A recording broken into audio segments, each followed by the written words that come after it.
Well, Friday, April 30th, 2021, in the year of our Lord, and it's the Gratu Orloff television program.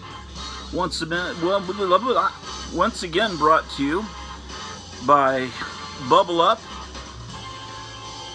We're here on the 7th floor of the Great Gratu Orloff International Building of Trade, and we're here for Friday night after dark. So, with no further ado, let's get started. It's been like almost a week since we've met. And again, our sponsor, Bubble Up, pure pleasure. Make sure you drink this. So, yeah. So, anyway, I've been, the last week or so, I've been working at a local comic shop. It's actually one town over. And I've been tasked with sorting through their back issue inventory. So I've been putting all kinds of old comics out into the back issue bins and going through boxes that haven't been gone through in many years, and bagging, boarding, pricing. I'm working there Tuesdays, Wednesdays, and Sundays. So if you want to show up right after that time, and there'll be a lot more stuff in the back issue bins, and it's a lot more organized than it's been in a long time over there in Grand Prairie. Cosmic Comics in Grand Prairie. They've been around since 1979. They're and it's cool. It's in an old convenience store. It's actually an old Mr. M. It's kind of like a regional 7-Eleven. So the whole, they still have the freezer section that used to be the beer and the Coke and everything, but now it's just all a bunch of boxes of cards when you open up the doors. But back behind all that, from floor to ceiling, are boxes of comics that haven't been opened in 5, 10, 20 years. So when I get into that, then there's going to be a lot of amazing stuff appearing on the floor in that store. So you may want to stop by Cosmic Comics in Grand Prairie, Texas. So the problem with working in a comic store, it's kind of like an alcoholic working in a liquor store. You keep finding stuff you want. So I wound up creating a pile that I knew when on payday from my retirement today is payday. I knew I'd have to go back and pick up that pile.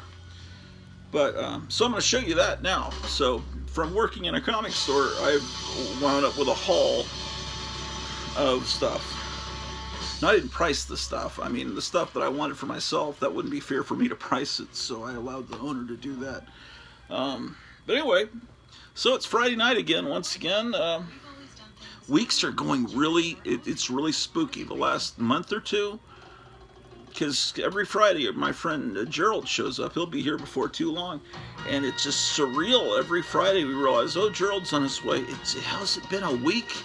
Time is passing so quickly.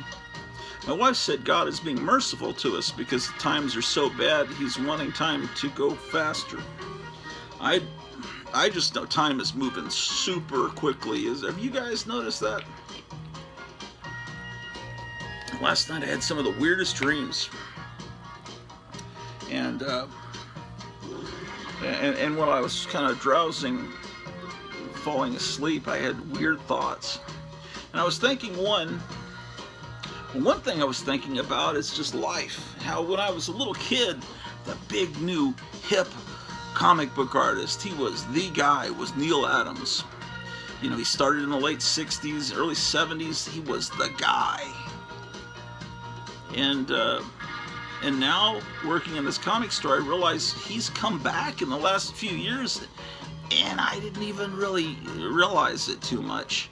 That Neal Adams, who kind of left Marvel and DC because he wasn't allowed to own his original art, and then he worked for Atlas Seaboard, which is a newly formed comic book company formed to be a rival to Marvel. He worked for them, but they only lasted a few months. And then he formed his own company and created heroes that nobody remembers like Skate Man and Miss Mystic. But the thing about Neal Adams is he's a great artist. He may not be able to think of his own heroes, but boy, can he draw the shit out of heroes created by other people. But anyway, he was this young guy in his 20s, maybe late 20s when he started. And now I'm realizing, well, he's come back. And I guess now Marvel DC must be letting him keep his original art. So he figures, oh, I'll come back, I'll do Batman again. After almost 50 years. And I found an X-Men comic he did, where, you know. And so it made me think, well, gosh, now he's older than Joe Biden. He's 79 years old. I just think about how time passes. And then I realize there's a new comic out that came out Wednesday called Robin #1. I'm pretty sure there have been other Robin comics, but people seem to be excited about it. I saw Silver Age Dave bought a whole box. He bought 250 copies of this comic, so I flipped through it thinking this must be something amazing. And I think that this Robin is the son of Batman and Ra's al Ghul's daughter. And I'm just thinking, well, Batman and Ra's al Ghul's daughter had an affair about, 1970? When Neal Adams was drawing Batman comics? And this kid's now, 10 years old? I don't know. I didn't read the comic. I haven't read Batman in many years, but so I don't know how old this new Robin is supposed to be. I guess his name is Damian Wayne, or I think that's what I understand.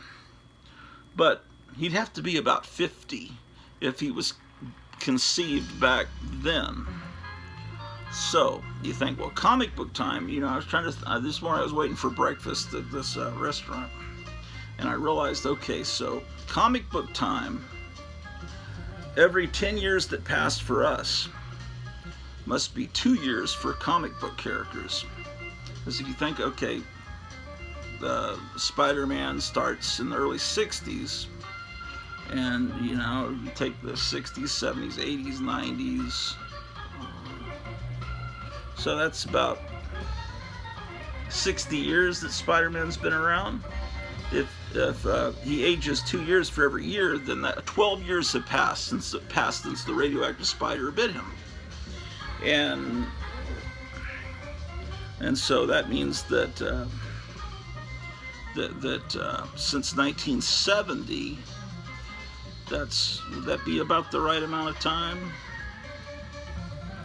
Yeah, that would be about the right amount of time for a kid to be conceived in 1970 and be about 10 now, right? I think. I don't know. That was just a theory I had. So, if Batman's been around for 80 years, then that means that 16 years have passed since he became Batman. So it all seems to make sense, at least right now it makes sense to me. But you didn't come here for all this armchair philosophy. You wanted to see the haul, so let's see what I got. Because I don't even remember what I got. Because whenever I found something, I would just throw it in this pile behind the counter. And then it was organized, and let's see what I got. Okay, here's one of the things I got, and I don't know if this might be new, or because I just saw a Neal Adams comic. Wow, it's I guess a miniseries, 6 issues. So I got issue 6 here. So it's yeah, I mean, it's Neal Adams art. Neal Adams, the guy that was the hip young guy, is now an older gentleman that I'm not sure if the people that buy comics today know or have any real idea or interest or understanding of how important Neal Adams was. Oh, shoot. Sorry. I had to get a new phone cord today, and it's not quite as long as my old one. I've got this charging. Okay, well, let's see what we got. So that's one thing I've got. And I saw this, and it's my idol Ernie Chan. You know, I love his artwork, and he's doing the Black Knight, and I think all the speculators are flipping out over Black Knight right now because he's going to be in some. I think they think he's going to be in some movie or other. So, oh my gosh, look at this amazing artwork. I'm glad I got this. You know, this Marvel Fanfare stuff's been sitting in quarter bins for a couple of generations, it seems like. But this is just great artwork. So, this is Marvel Fanfare number 52. So, I was happy to get that. What else did I get?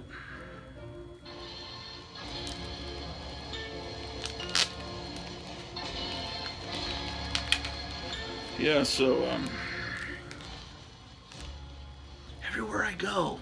everywhere I go, and I don't go that many places, I hear people talking to each other.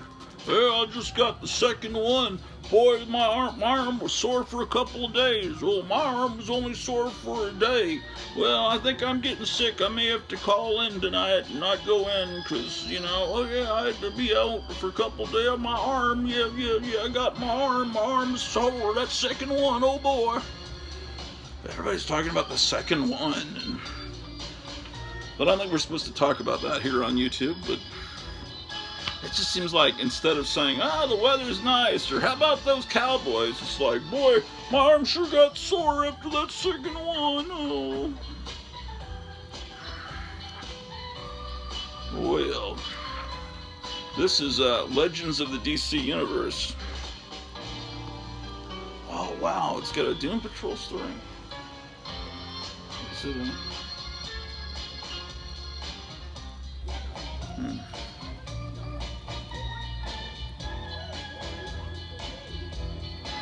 Yeah, cool stuff.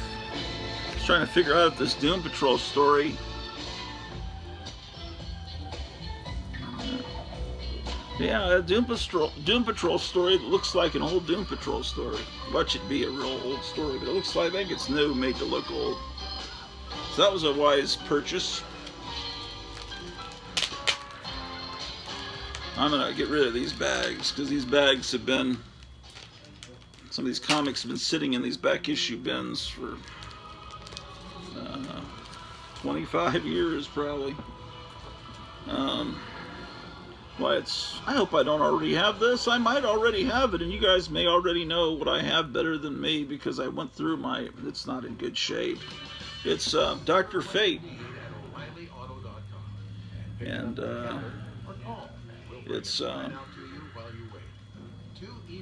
it's first issue special, Dr. Fate.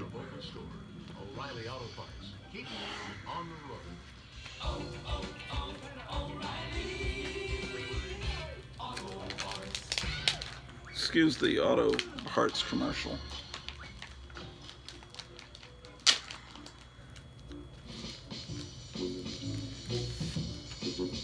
Here's another issue of first issue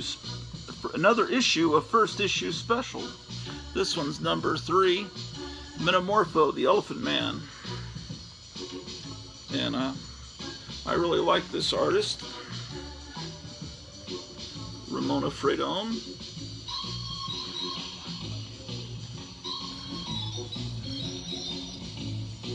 Yep. Ooh, this has an old comic book smell. Pete is blocking the light. Pete, don't block the light. That's my only lighting source, Pete. Don't do it. This is Pete the cat's appearance for this evening. I have a primitive lighting system here, and the cat may disrupt it at any time. What else do I have?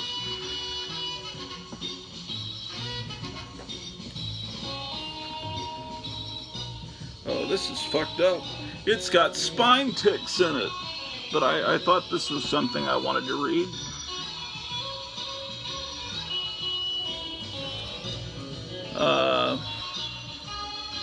The Sandman Oversized Special.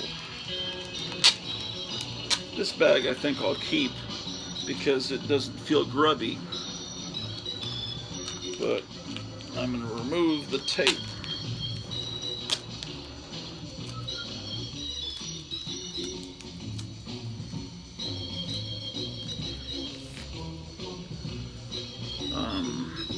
So let's see what this is.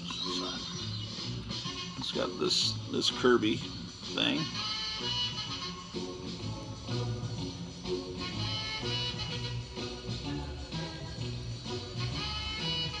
And this kind of art.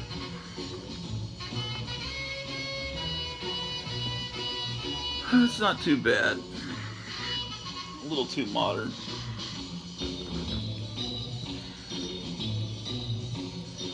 And I saw that someone had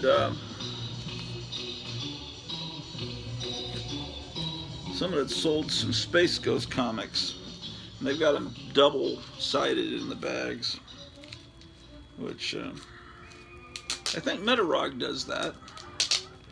I never really thought of doing it, putting comics both ways in the bags. Oh, Metarog had a great show last night. He did one of those, what do they call them, where they go through like 3 or 4 guys will go through one comic book from the past, and they'll rate the cover, the contents, everything. They went through Demon Hunter #1, which was an Atlas Seaboard comic, and from like 1974, 75. So that was fun. This has got an Alex Ross cover, interior art.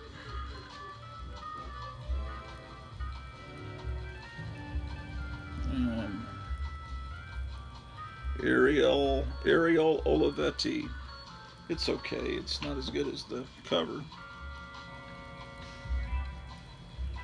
All right. Let's look at the rest.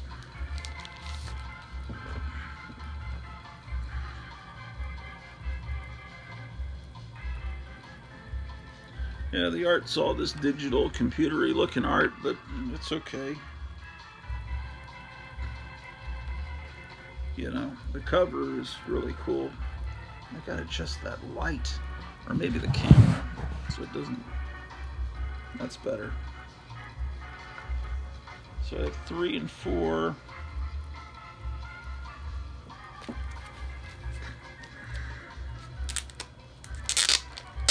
I've got movies playing, that's why I look over that way occasionally. This room is also a movie theater.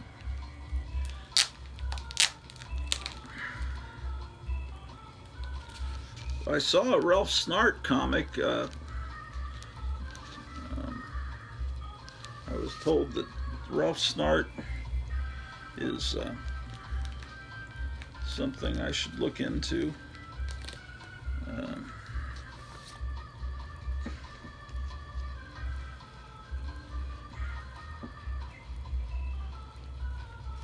Here's number 5. There's actual old stuff I'm going to show you. Don't worry if you're getting sick of seeing these new comics. I don't know how new these are. Where are my my atomic super magnifying glass will possibly tell me when this was produced. Well, these new comics don't have the indicia in the right place. Where do they put it? In the back? Oh, in the back. Yeah, that makes lots of sense. 2005, I guess that qualifies as old to some people. Oh, there's a half-price book slip in it. Someone bought this at half-price books.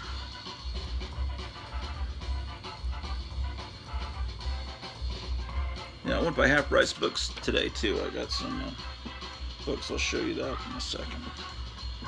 All right, those are the Space Ghost comics I got.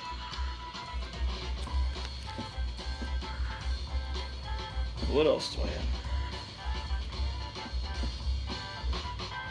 So I got this reprint of an old Neal Adams comic. And they even try to reproduce the old ads, although they don't look quite right. They look a little washed out. Yeah, they don't do a real good job of the original ads. Look a little grainy. Like they even reproduced this Weird World of Aurora ad. Doesn't quite look right, but yeah, so it's a reprint. Shad Miller commented on your status on Facebook. Yeah, then here's some new Neal Adams comics. So I guess they're new. When was this made? This is issue 3 of that 6-issue series. Yeah, that must be the thing. DC must put their indicia, if that's how it's pronounced, in the back now. 2020. I guess that's pretty new. Issue 3. Let's see. Let me get these together so I can see what issues I'm missing. Batman versus Ra's al Ghul. I've got issue 6 and 3. And I guess these have been coming out, and I just wasn't really aware of it because I usually don't go into comic stores very often, except to raid the back issue bins. I don't look at the new comics. I mean, I'll look at just to see what's there, but I don't really. Usually it just looks like a bunch of digital stuff with hardly any words in it, and you know, there's a 2-page spread. But this looks kind of cool. I mean, like I said, it's weird. Time is weird. The way time passes in comic books seems like 2 years for every 10 years. And the way time passes in real life, and as you get older, time seems to pass a lot quicker. You guys probably know what I'm talking about because most of the people that watch this channel are at least 45, 50 older. I guess if I would talk about what comics you could speculate on and what's hot and what's overlooked, then maybe I'd get a lot more viewers. But I mean, obviously, Master of Kung Fu, Shang-Chi Master of Kung Fu is something that was sat in the quarter bins for 30 years. It's starting to get hot. That's something obviously you need to probably be looking for if you're one of those people. But buy what you like. You buy what you like, and if it becomes valuable, great. If you're not even into Kung Fu comics, then who cares? It might get hot when that movie comes out, or that movie could be a turd like Captain Marvel, but the trailer looks pretty good. And I think they're going to have giant dragons fighting in it, like Fing Fang Foom and stuff.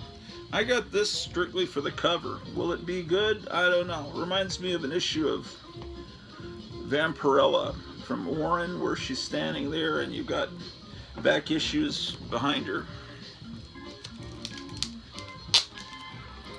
Well, let's see. Is it shitty or is it great? I just in a frenzy when I found something I liked, because there wasn't much I liked. And one thing I can tell you, going through a bunch of old comics, and I've said this before, when they went ape shit with X-Men and produced 50 million different X-Men comics, and Wolverine on his own, he's great with the X-Men, but I don't know. Maybe it's great, maybe it's all great, but there's too many X-Men comics. And I didn't realize how many times they've done different Hulk titles and how many times they've restarted it.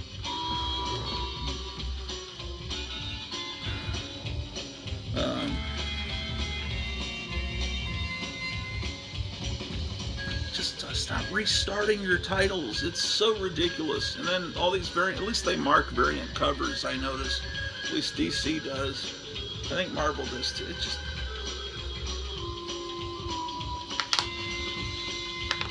So I'm having to figure all that out. And what is Excalibur? I've always seen these comics in the quarter bins. Is that a good comic? What is it? Is it related to X-Men?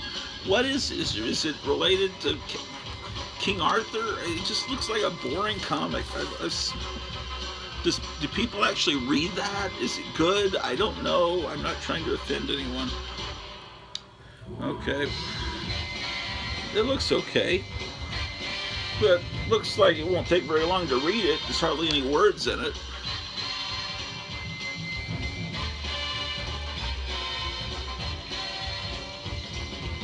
Yeah, this is when Marvel got Conan back. See, it's Marvel.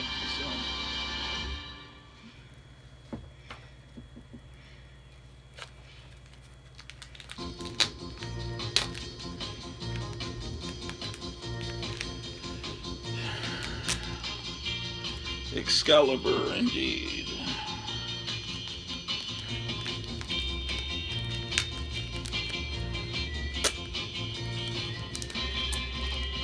And if I see one more copy of O.J. Simpson versus Nicole Simpson comics, like who the frick, sorry my language, who bought that comic? Who cares? What the? It looks like it was drawn by a 7th grader.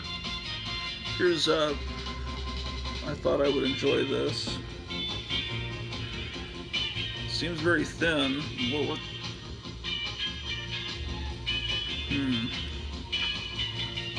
Questionable use of nudity. It should be enjoyable. I think there's some TV show starting on Netflix, Jupiter Ascending or something. I think it's Mark Millar, like in next week or something, some superhero show. I saw an ad for it this morning. I don't know what it is. This is definitely an old bag.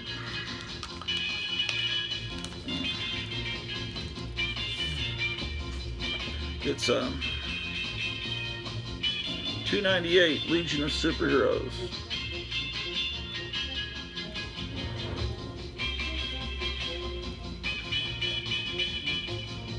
And they've got a preview inside of it for this Amethyst comic, which I don't... Sorry, Pete is playing with the light. I got an issue of What the, which was their attempt... Don't do that, Pete. You're going to burn your hand.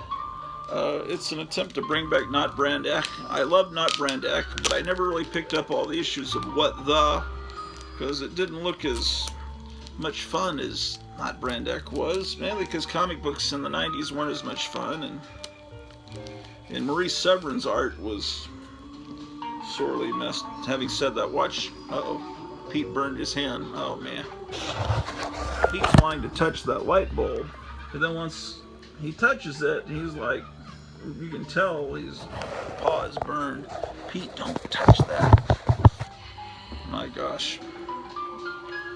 Okay, watch there be Maurice Severin art in here. Okay, so it's like a Christmas issue.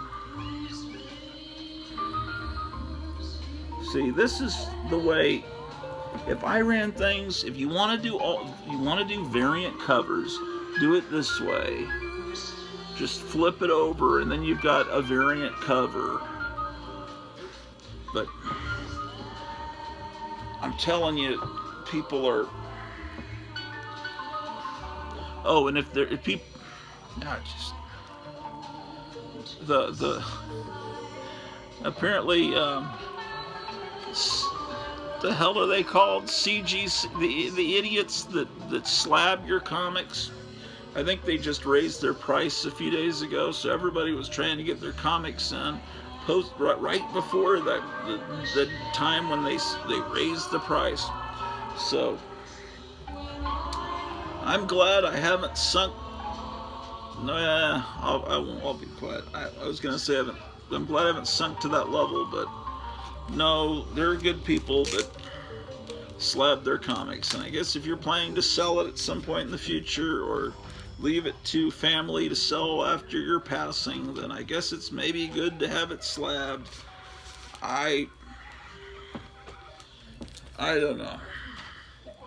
I just think that action figures are meant to be taken out of their package, and comic books are meant to be read. And if they're not read, they may... Remember the Toy Story 2? The toy from the 1950s that was never taken out of his package, the Prospector, because no one wanted that toy. You know, he went insane and became a super villain, right? So your comics might go crazy if they're slabbed. They might come get you in your sleep. The Tomb of Dracula. This is just something I picked up to read, because I never picked up these cardboard Dracula comics. I read Tomb of Dracula when it was a real comic, but when it started to be this graphic novel stuff, I guess I was distracted during those years. Oh, what do I have here? Well, it's a Charlton comic. I don't know Charlton 66, who is one of my YouTube idols. I don't know if he watches this channel. I know he likes my Instagram stuff a lot, but he was talking about a comic, like the first comic that turned him on to comics, and he saw it in a barber shop when he was a kid, and it was I don't remember, it was a comic about a horse. I don't think it was Black Fury. It might have been. But anyway, here is Black Fury that I stumbled on. I always thought this guy looked like Jack Kirby on this ad. Charlton Comics gives you more, it says at the top. You know, the thing I guess I have the most problem with Charlton is the lettering, looking like a machine, but EC Comics did that too. But you know, William Gaines hated the lettering. Harvey Kurtzman wouldn't use the lettering people on Mad and his war comics. He did not. He had it hand lettered, like we're used to.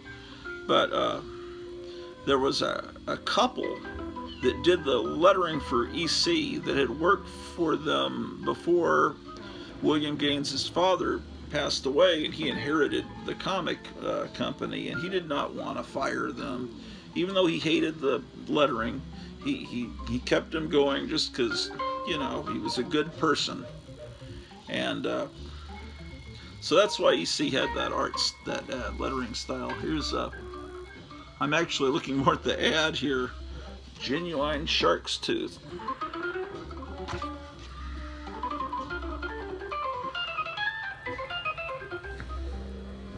What else do I have here? Yeah, looks like I threw an issue of Warlord from the dollar bin into my pile. I'm always, when I see Warlord cheap, I pick it up. Warlord was, is that music too loud? Might be. It's probably too loud, isn't it? Anyway, Warlord. I better turn it down.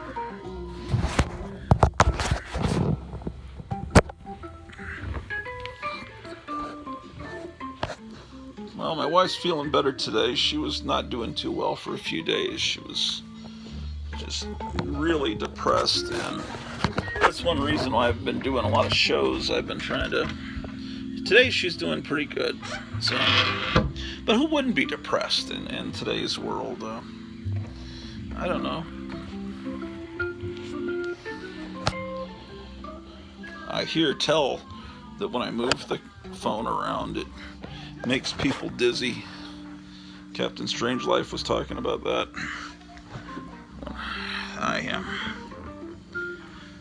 I need to, SpinnerX Studios mentions it a lot of times too, how I move the camera around, make people incredibly dizzy. Probably should have a warning at the beginning. I'm going to paint a Gratu Orlov show opening titles thing for this show, and maybe I should have a little warning about this show is be careful if you have a sensitive stomach. I was getting some of these issues that I didn't have because I love this freaking comic, this when Mike Allred was doing X-Force, but I guess I didn't get all of them. Sometimes it's real hard to bring yourself into comic shops, and like Lone Star Comics was the one that was closest to me. They closed and became an online store called mycomicshop.com, and but they have, you have to go in there through all this Dungeons and Dragons and role-playing games and stuff I have no interest in, and then there's no old comics in there. So why am I even there? It's only new comics, and yes, new comics can be pretty cool, but usually they aren't. But actually, this is why I didn't get it. The artwork inside is not Mike Allred. It's this shitty looking art like this. So what? They have Allred on the cover just because he did the cover? That's why I wasn't getting it. Now I know. I guess. I picked this out of the dollar bin. It's an issue of Man-Thing. It claims that R.L. Stine wrote it.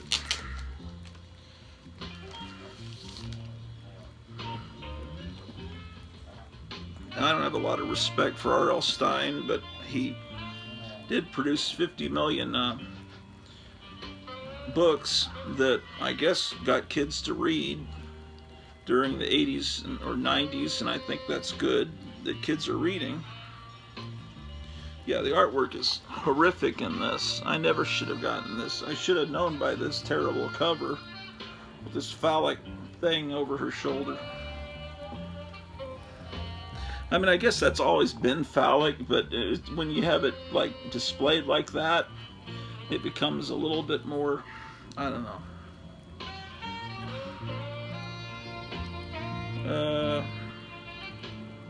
Artist German Peralta. And R.L. Stine wrote it. Okay, well, R.L. Stine apparently started with one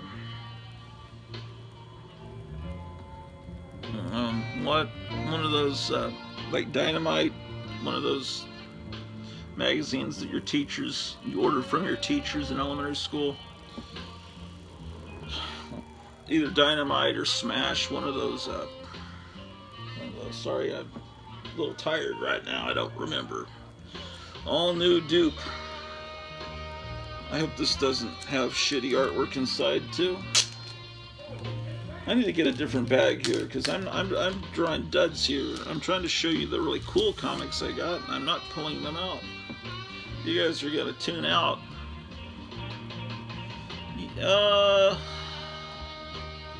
Yeah, it's still this kind of scratchy art.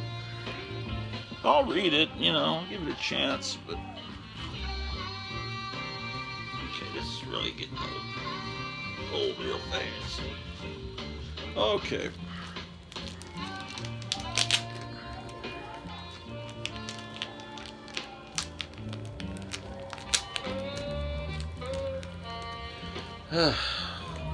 This song is a little, sounds like the closing credits of Saturday Night Live.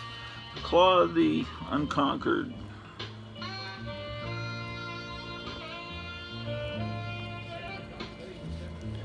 It's the doom that came to Kadash Adin.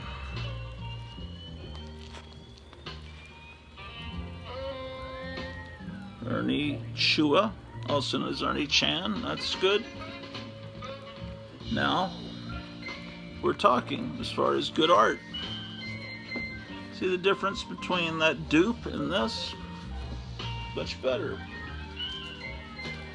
The Mighty Samson. in terrible condition, but it was in a discount bin, and I had to, terrible condition. I didn't realize all that was gone. But it's the Mighty Samson.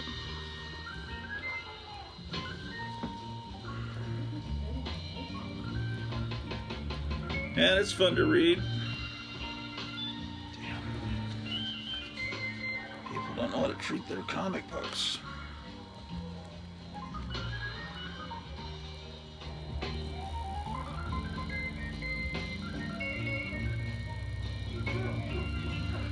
The Sinister Satellites.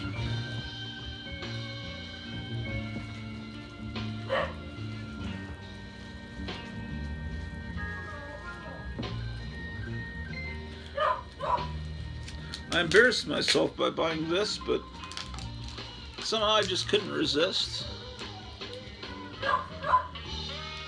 Because I think for a little while, DC must have had the license for the Hanna-Barbera characters, and they thought, we'll do the Hanna-Barbera characters in a realistic way. But anyway, some insane person came up with Superman meets Top Cat.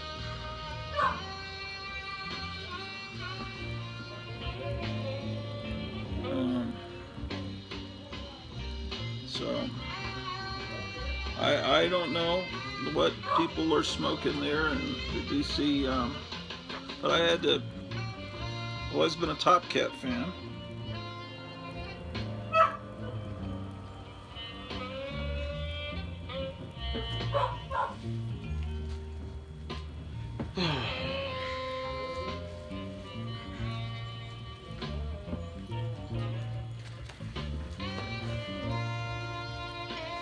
What else did I get?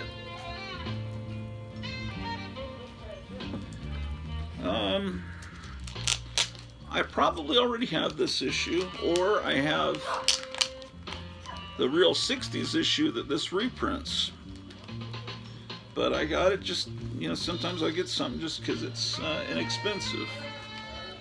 And, what? There's some indentation there, right next to her head, her hairband. Yeah, it's reprints of 60s comics. But,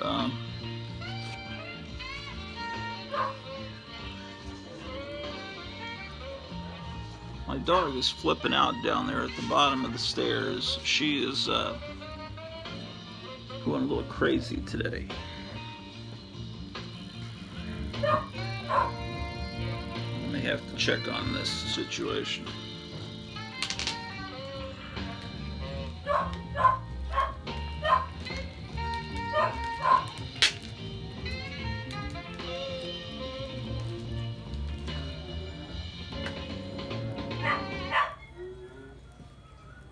Sorry, that song went on too long.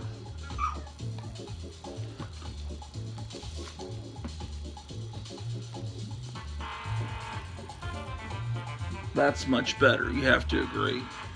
I already have this issue, but I just can't let something like this sit in like a $1 or $2 bin. Swamp Thing number 16. So you have to purchase it. I mean, I guess I don't have to, but I did.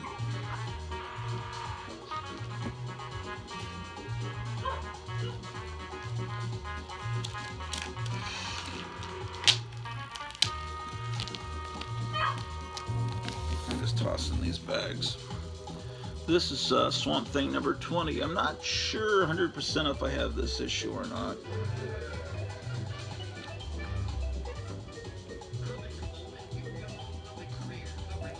Like this Tarzan ad for Pom Poms, which is a candy I don't think I've ever tried or had or know even what it is.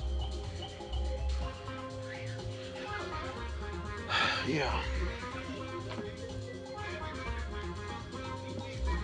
I definitely have this issue because I bought it as a kid right off the rack, but just bought it again. I don't know. I guess I'm picking up the Silver Age Dave tendencies of having multiple copies. I don't know, or maybe I just realized that how is this not worth more? Number 19. Now that's great art.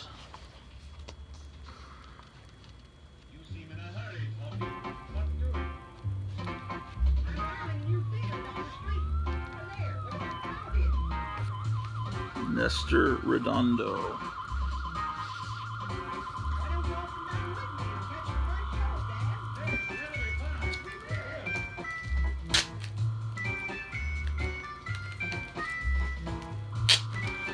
Oof. Friday night after dark. Here's Swamp Thing number 17. I'll do another show tomorrow afternoon.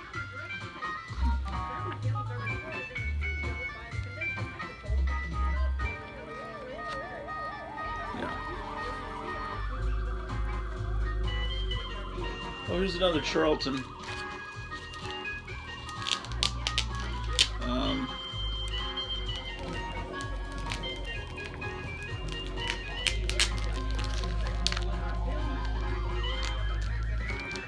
And this one, I actually priced it, and then I wound up buying it. But I was honest with the price. But he gave me a really good deal. And he just packaged all the stuff together and gave me a good deal. It's Dragon Wheels. See, it's all fucked up. But they had these other Hot Rod titles. Or these two titles. Yeah, the artwork is just really not stellar. But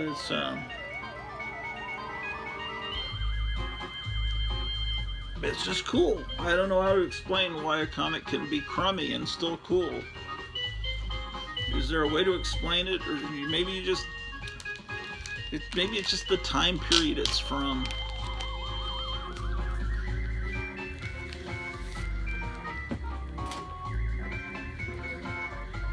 I already have this. I bought it when it came out. I wanted another copy. This one's fucked up. Now I see that it's got water damage from something. Oh well. Oh well. Still something fun to read.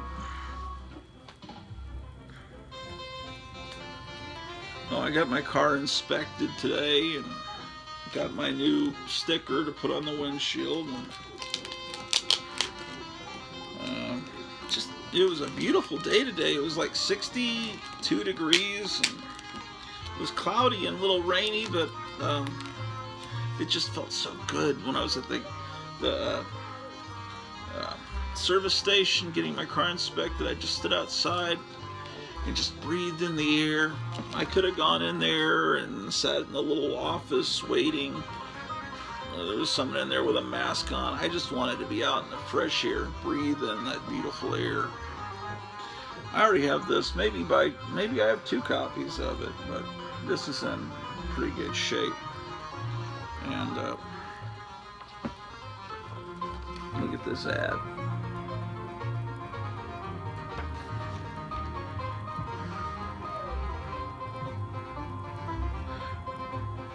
Absolutely.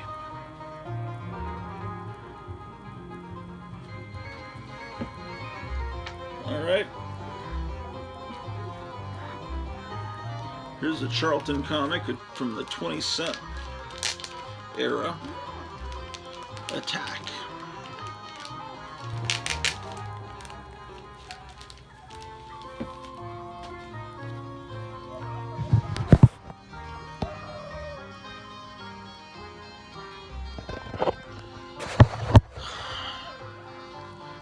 Non-stop culture here on the Groucho Orloff Network. Here's Attack number 9.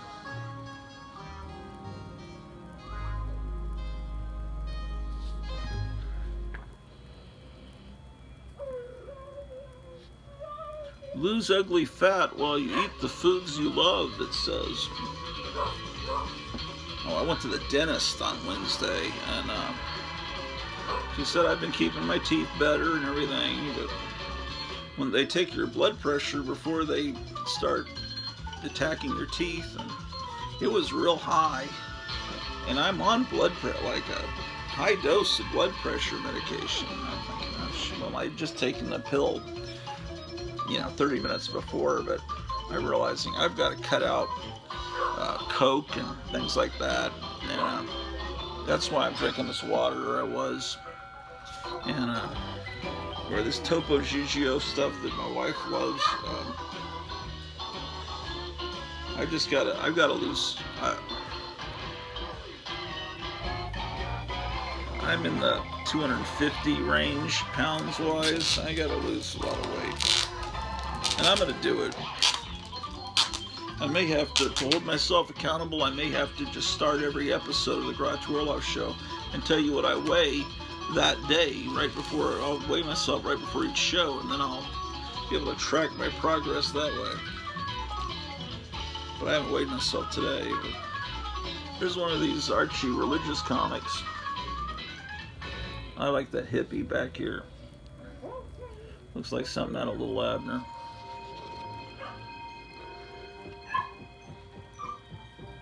Yeah, religious Archie.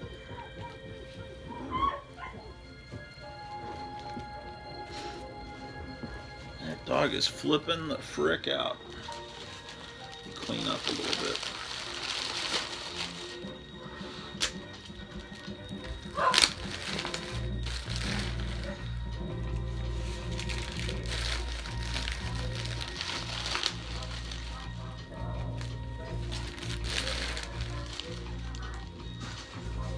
Now let's see what we got here.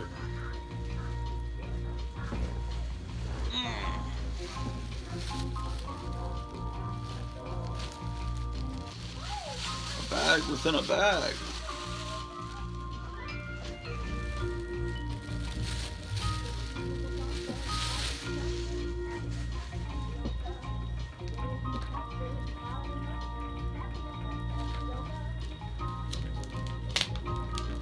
You can tell the tape is yellow and the bag is kind of curled up, so you know it's time to change the bag.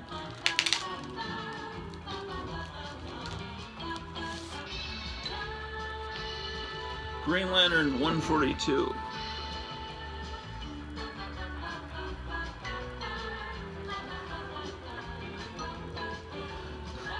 Just thought it would be a fun read. I guess it's the origin story of the Omega Men. Not that anyone probably cares, because they haven't been optioned for a movie. That seems to be what everyone cares about. Has it been optioned for a movie? Well, then who cares? I only collect key issues. Or I have to have a complete run of something. It's like, well, I'm never going to have a complete run of the Fantastic Four. I'll never be able to afford the early issues, and most of the issues the last few decades I have no interest in, so I'll never have a complete run. That doesn't stop me from buying it whenever I see a 60s or 70s issue I don't have, buying it. Damn, that dog is wanting to come up here real bad. Why, it's Weird War, I'm sorry. Weird War Tales number 55. Favorite comic book of the Ramones.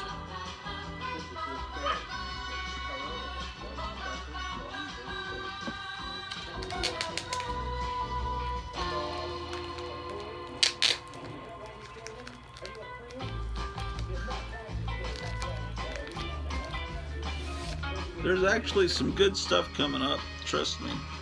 Weird War Tales number 68. Did I mention this is the favorite comic book of the Ramones? I didn't, did I? Another copy.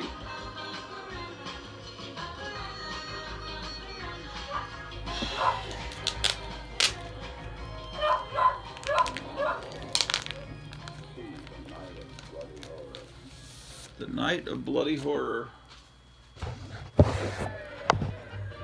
Still lots of old cartoons playing here in the Gratu Orloff Theater. This is actually called the Princess Theater, named after my late beloved cat. It was named the Princess Theater while she was still around, though. It was not named in memorial. What is this from? Someone commented on Instagram. The Deathmaster 77 wants to know what something's from. I'll have to see what the Deathmaster is talking about and reply to him later. The Deathmaster.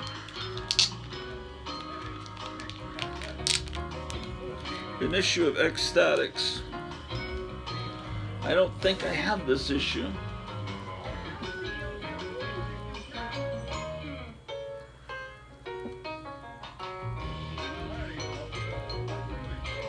Oh, I see why I don't have it.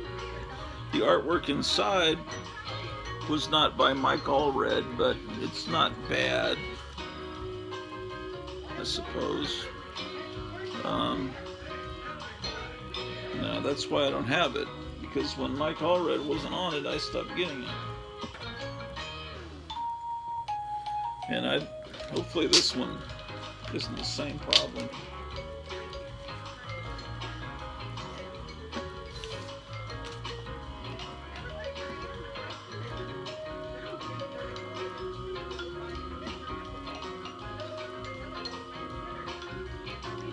Oh, this one has good artwork.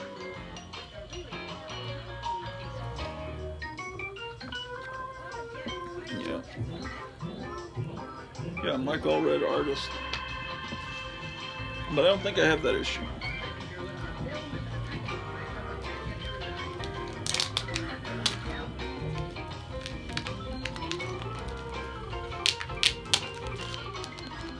Well, tomorrow will be May 1st.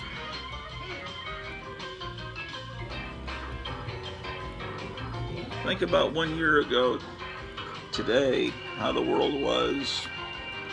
You were watching those daily press conferences with Trump and Fauci and that weird woman.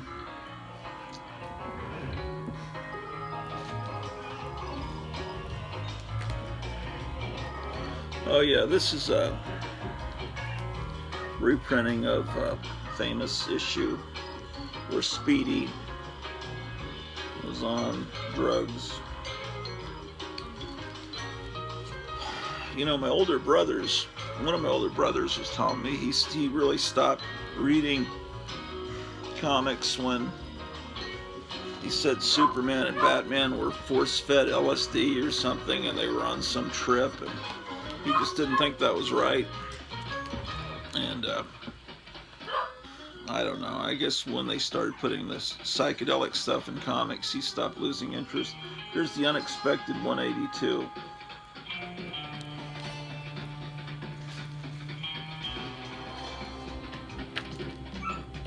GI Combat number 245.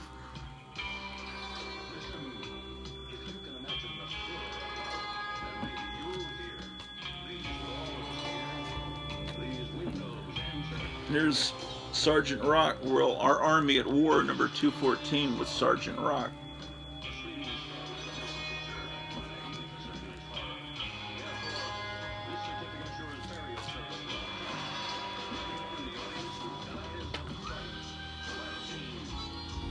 Showcase number 98 with Power Girl.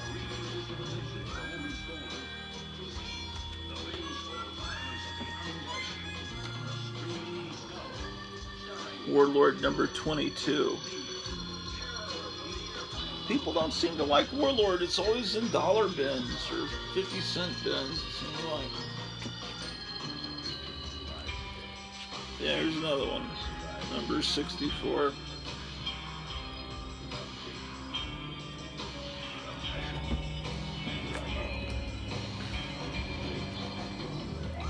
Okay, this was $1. I don't know. Is it shitty? It must be. Let's take a look inside.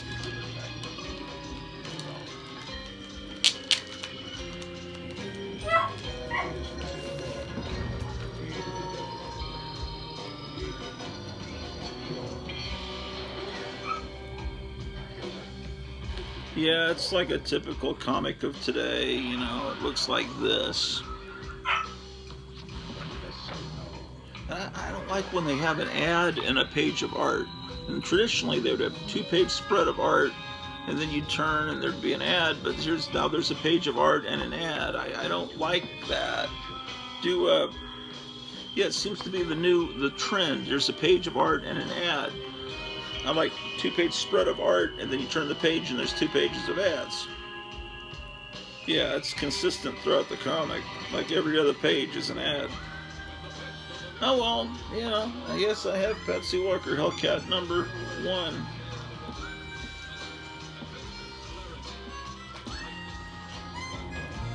I bought this, maybe I already have it. If I do, I have it again. How about that? Oh, you know, I got this just for shits and giggles. I think that's an expression.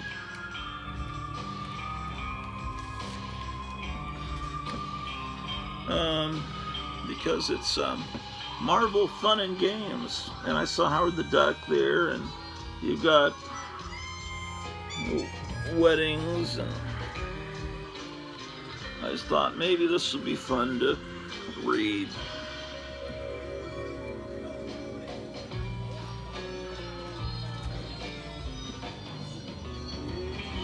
Definitely has the old comic book smell.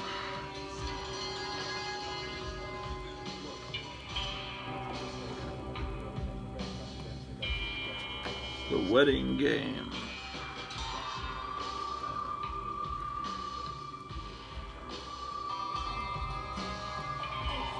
So nobody collects these things. Probably with good reason.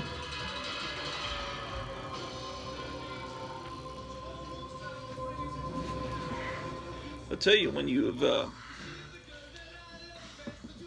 spent 7 hours on your feet, you haven't been doing that for a while,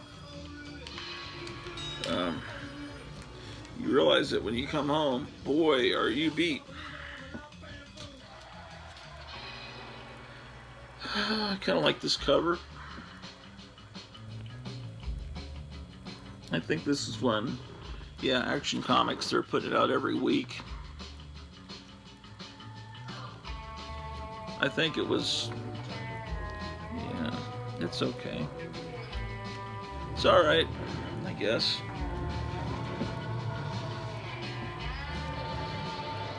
You need to be a little more discriminating, I think. When you see so much horrible comics, that when you see something half decent, you think, wow, I'll put that in my pile, and then you realize, well, this isn't really that great. It's just so much better than most of the dreck out there. And this isn't too bad. Action Comics Weekly number 636. You know, they're just selling it with the boobs at that point. Same, you know, same thing. They're selling. It's like a girly magazine. Okay, here's some more X-Force. People were really mad when they changed X-Force into this Mike Allred thing, as I recall, and then they changed it to X-Statix and let X-Force be back the way it was. But I was loving this because it was weird, but it was also more like a traditional, it felt like you were reading a traditional comic book that has artwork and words in it, and it doesn't look like it's just drawn on a computer as much. That was X-Force number 120. I said that, 125.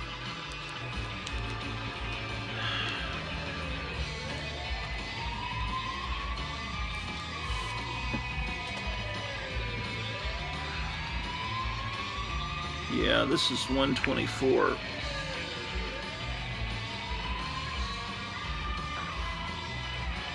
Yeah, this has good artwork in it too. I mean,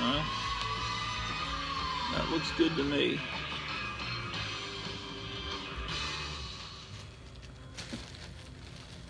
Okay, maybe this is the good stuff. I think it is, actually. Figures it would be last. Oh well. I hope I don't already have Thor 169.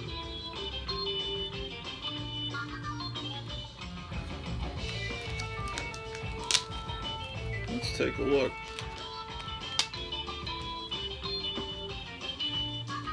As they were starting to go through more and more comics, they were starting to have Silver Age stuff appear on the comic wall. And so I knew there was stuff in there somewhere, and then hopefully I'll be finding some of this stuff as I go through those old boxes. But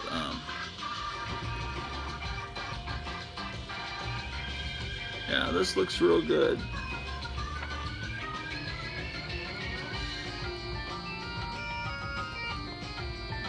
ABC's Saturday morning lineup. Yeah.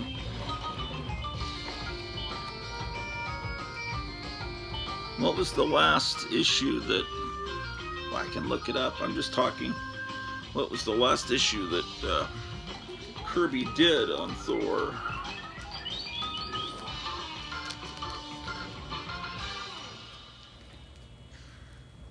Let's see what this is. Oh, Tales to Astonish. This needs a new bag. Yeah. It's weird that people don't. Some people don't seem to collect Tales to Astonish and Tales of Suspense and Strange Tales more, because these are the early adventures of the heroes that we love and that are in these movies that everyone's crazy about. This is issue 62. I hope I don't already have it. I'm pretty sure I don't.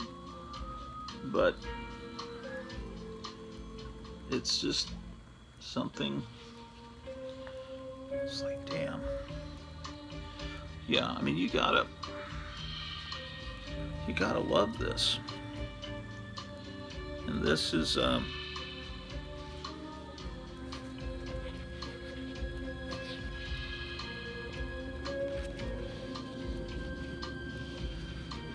this issue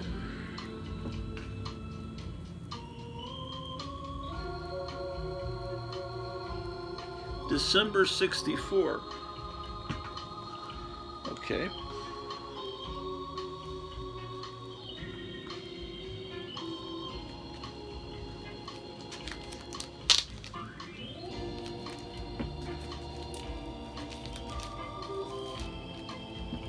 I'm going to throw the bag away, but I'll keep the backing board. Maybe I can draw a paint on the backing board for the Grot Orloff show for the next exciting episode. Here we've got Strange Tales number 166.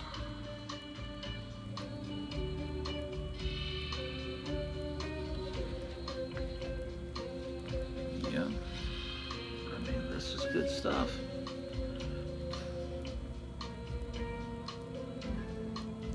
But the prices just seem to be really low on these comics where, you know, two heroes share the same book. But Marvel had to do that because they were only allowed a certain number of titles per month. This one came out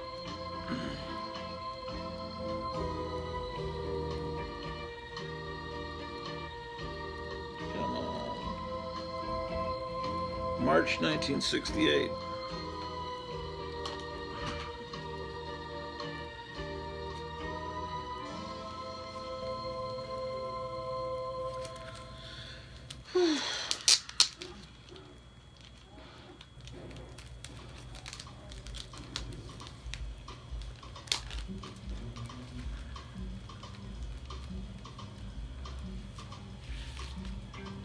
Here we have, I'm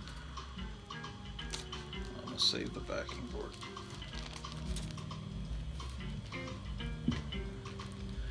Tales to Astonish number 68.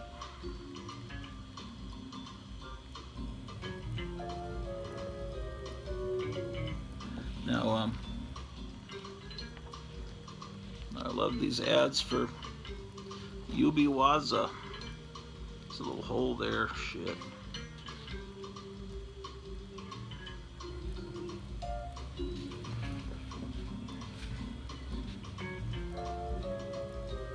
Here's a full-page ad for the Mary Marvel Marching Society. The problem with the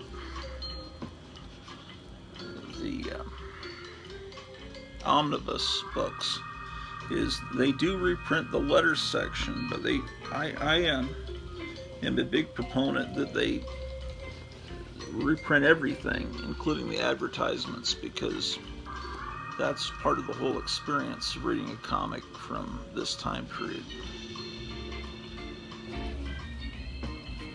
See, the ads are pretty cool too. Let's see when this one came out.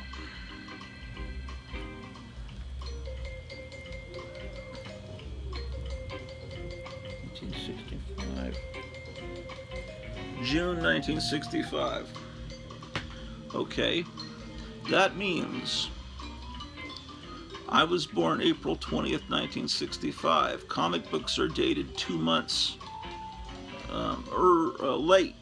So like in April, the June issues will be on the stands. So this comic book was on the newsstand the month I was born. I've often thought it would be cool. I've got an old comic book rack, and you can buy new ones that are sort of close to the old ones. There's differences in the way the metal is designed, but if you buy a bunch of, if you get a bunch of comics from June of '65, and I fill a comic rack with it, I could simulate what a comic rack would have looked like at a 7-Eleven the month I was born.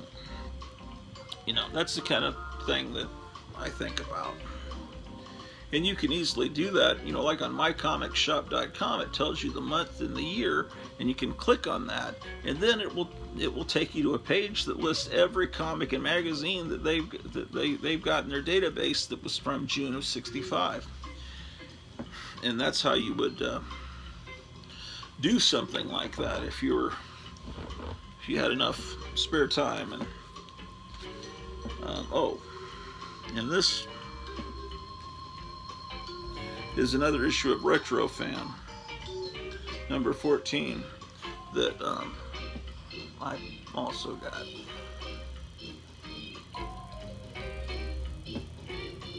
And apparently Space Ghost is now on Blu-ray. That's good to know. I have it on DVD. Okay, and now people are being nostalgic about the first issue of Starlog and all these Star Trek fanzines. And wow. Stuff about the Saint, about Lost in Space.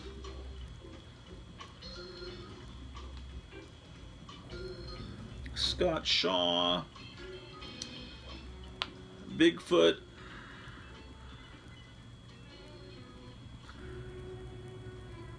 Yeah, this is a cool magazine. What else do I have here?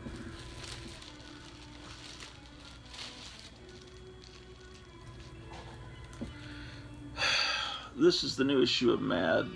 I picked this up. It's made to look like a 50s issue. There's really nothing new in it. I'm just supporting Mad. Well, no, I guess there is some new stuff. This Al Jaffe, happy 100th birthday, Al Jaffe. Mostly it's reprints.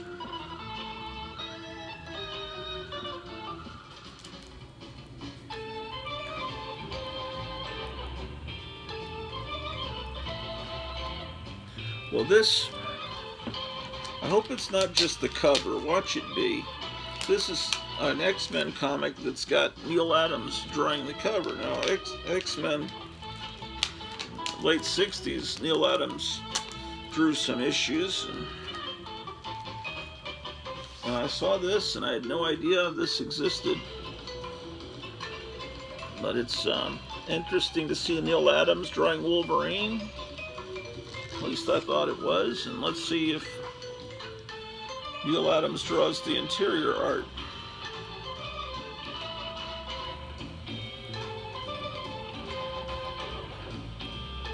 Neal Adams artist. And okay, so this is a Neal Adams.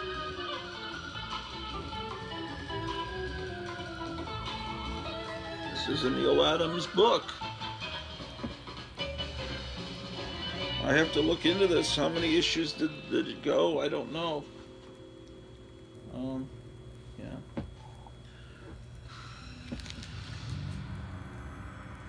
Oh, I got this issue of Gunsmoke Western.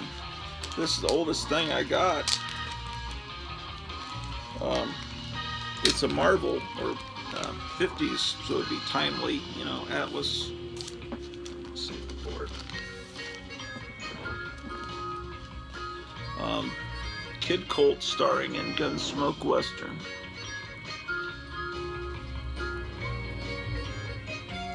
From, it's number 40.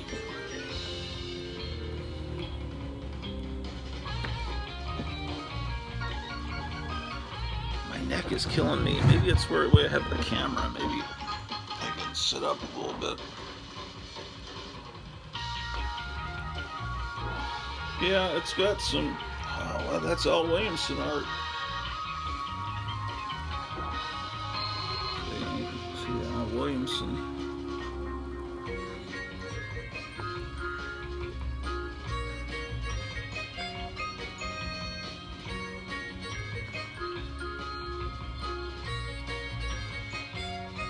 So, this is after the Comics Code.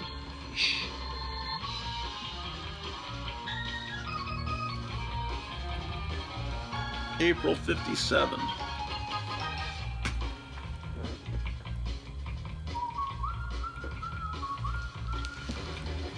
Oh, and another issue of Tales to Astonish.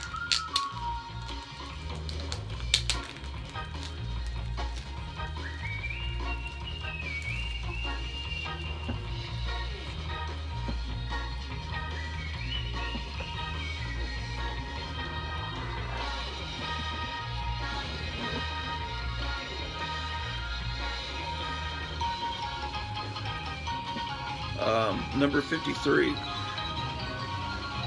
And this one,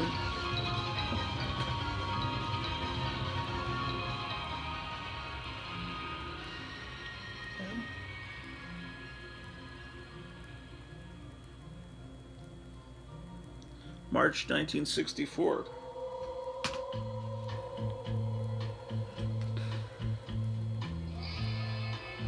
That means this was on the newsstand when the Beatles appeared on Ed Sullivan in January of '64. The March of '64 titles would be on the stands. So this was on the newsstands when the Beatles first appeared on Ed Sullivan. Now, Giant Man is throughout this. He has this comic fully to himself. Oh, my back.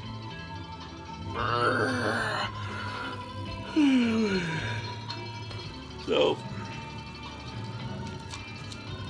I wanted to show you some lobby cards, movie lobby cards that I've got downstairs in some filing cabinets. But I think I'll wait on that till tomorrow's episode. Well, I got some more stuff to show you because today I went to pick up this haul that I had waiting for me that I had set back, and I stupidly went into Half Price Books. I don't know if Half Price Books isn't all over the United States. It's over several states. I know they're all over Texas. Dallas is where it started, and there's some in. I don't really know where they are. I know there's some in Kentucky. There's some in. I don't know. If we move out of Texas, I would sure hate to. I would miss Half Price Books. in records. But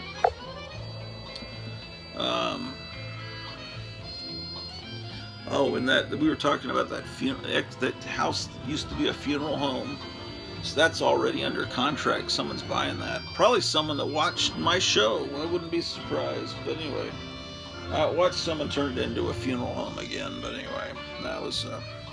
But my wife really didn't want to move into a house right next to a gas station, and in a town that's known for its meth problem. Really, probably wouldn't be the.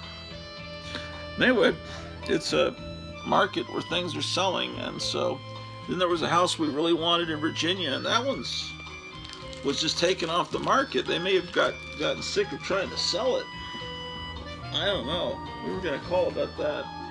But we're finding places, but I probably shouldn't really talk about the places I'm finding so much on here, because my wife's saying, you talk about it on there, someone's going to go buy it before we can. I was like, well, I don't know. I don't think my viewers are that kind of people. Oh, I'll show you what I got at Half Price Books. That's why I'm talking about Half Price Books. Let's go pick that up over here.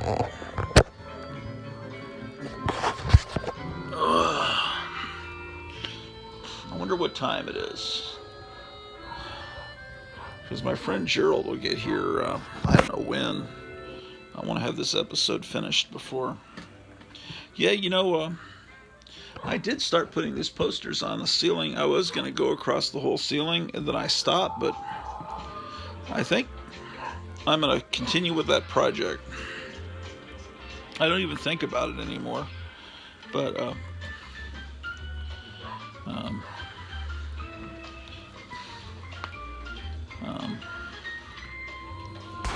but it looks kind of cool on camera.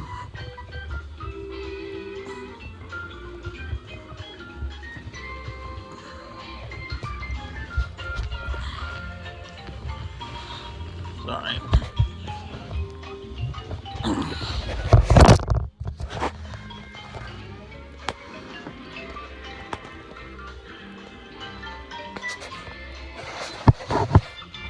All right. Well,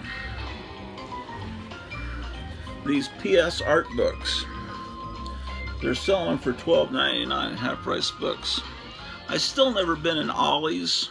I was talking about Ollie's on here, about how they have all these great comic book, I hear they all have comic books in the Ollie's discount stores, and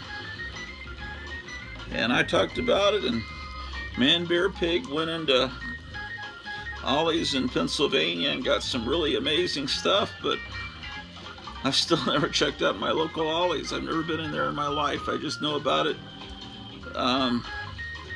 from hearing of other people on YouTube. You know, the first time I heard about it, there's a channel. He's a guy I know named Max Stevens. Real nice guy. He has a channel on YouTube called I Buy Old Records. All one word, I Buy Old Records. And he just travels all around Texas and surrounding states. And he goes into antique stores, and he goes into every kind of place you can think of and finds cool old records. And he takes you along with him. There's a little camera, I think, mounted on his chest, and so you're digging through records right with him. But sometimes he'll find records and he's never heard of them before. He wants to know, is this going to be a great record, or is it going to be something really boring? Because what he does is he resells the records, so he doesn't want to buy really lame records. So he was saying at the store called Ollie's, they sell real inexpensively a phonograph that's battery operated, that even has, I think, 78 RPM, 45 RPM. So he buys these phonographs and he takes them into the field with him, and he'll find a record he's never heard of. He'll play it and see, is it a rock and roll record, a rockabilly record, or is it like something he could never sell? Because sometimes you could have the word rock in the title of a song and it's not a rock and roll record. So I know that they sell phonographs at Ollie's that are portable phonographs, or at least they used to. And when one of them wears out, he just goes to Ollie's and buys another one. So that's how I first found out about Ollie's. Then I started seeing people on YouTube showing their comic book hauls from Ollie's. Anyway, this is a series of books. I think they're printed out of England. I might be wrong. One series is, this might be the one that Roy Thomas or somebody does, but these are the comics that are reprinted inside. And unlike, and I think this is probably a $30 book, they're selling for $12.99. Unlike the omnibus things that, you know, they're like thicker than a family Bible. These reprint everything. Include, oh shit. They reprint. Sorry. Damn. They reprint ads for other comics.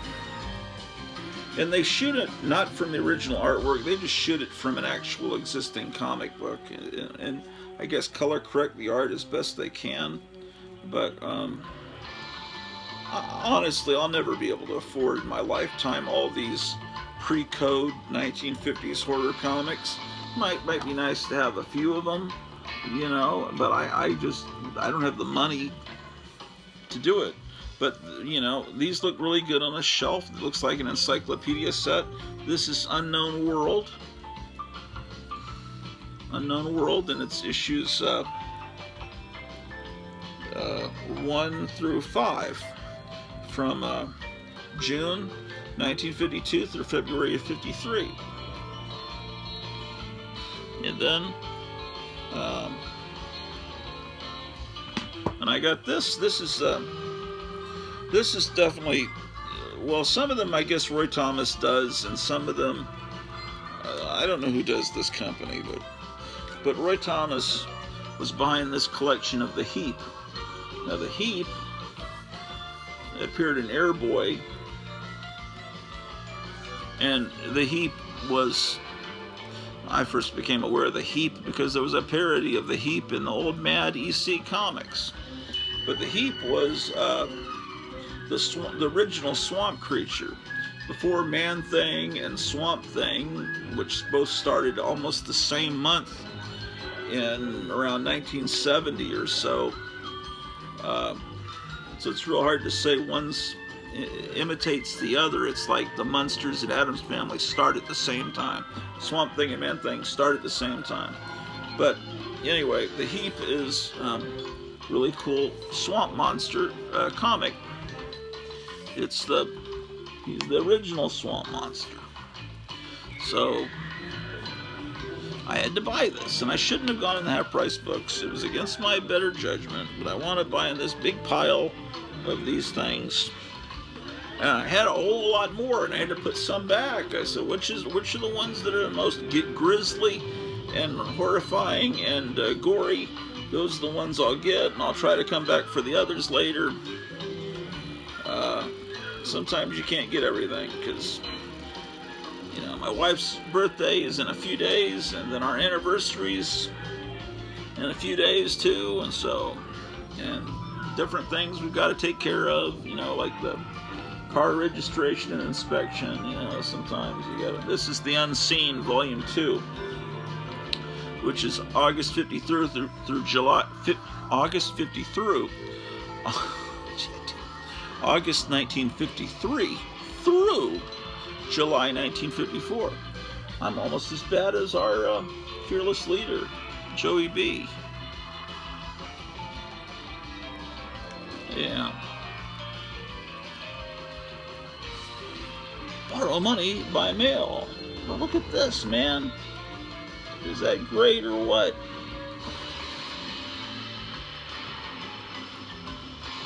Like I said, I can't afford these old comics, but at least I can enjoy them through this. And they got the back ad from the previous issue and all of this stuff. I mean, for $12.99, I can't even get a McDonald's meal for my wife and myself for $12.99. Well, we're trying to stay away from McDonald's. I gotta lose weight big time. I gotta lose really 100 pounds. Maybe I won't even have to have this blood pressure medicine. Although it's kind of a hereditary thing in my family. Cool little opening page. This is Weird Horrors. Yeah, I guess they printed too many of these, more than the demand, the people that want them. So now they're selling them cheap in these discount stores.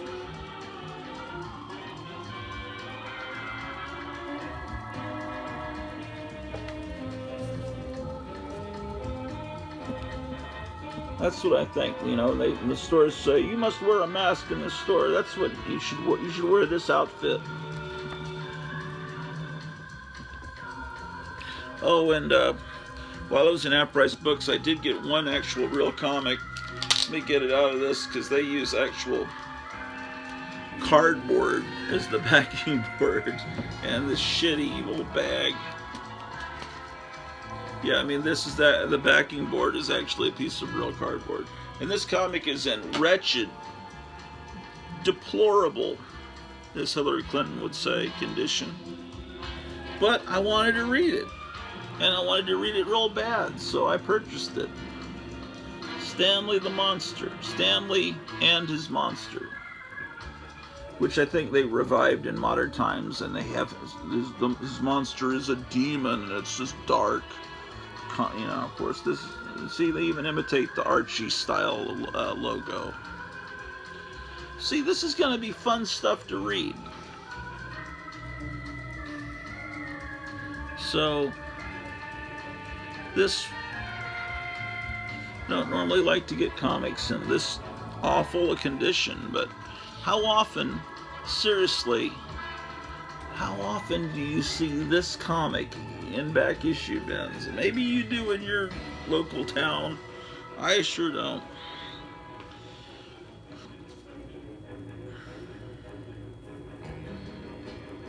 Now here's Dark Mysteries, Volume 1.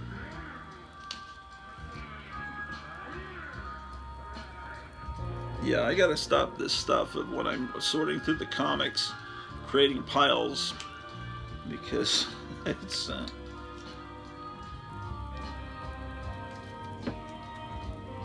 there's another person that works there, and whenever same thing, paycheck goes to the comics. Okay, Dark Mysteries.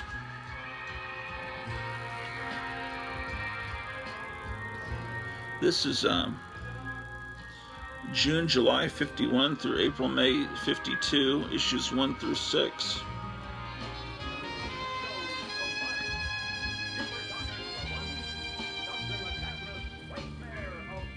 Ooh, look at that ad.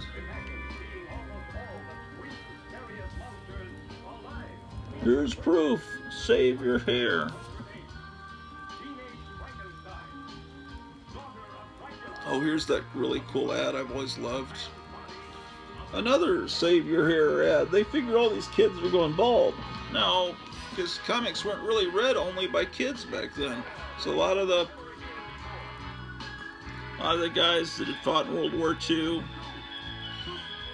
now it's 7 years after the war ended, and they're still reading comics. This is pretty. This comic. This comic delivers.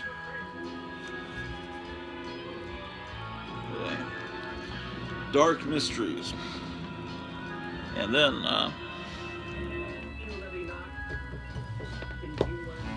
I got the volume 2 of Dark Mysteries too.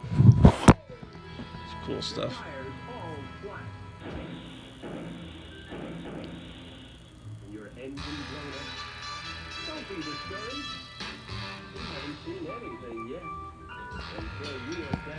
It's the Friday the 13th Jinx show. Boy, that would have been so cool if I had bought that, if we were able to buy that movie theater in Alabama and live there and operate it as a movie theater. That would have been a dream, but that didn't pan out. And honestly, living in an old funeral home and knowing, okay, they used to do, the reason there's a sink over there is they used to embalm people in this room, and they used to probably have brains there on that counter. I don't know, that would have been I guess that would have been a weight on me a little bit.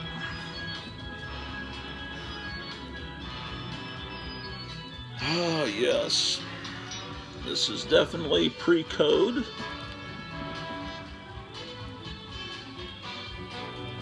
Wonderfulness. So, I'm assuming maybe these went to all the half-price books and were allocated to different ones and whatever. Now, the thing is, this issue, this book, I was just telling my wife that this cover, hold on, I'm pulling the sticker off, just wondering what I'm doing.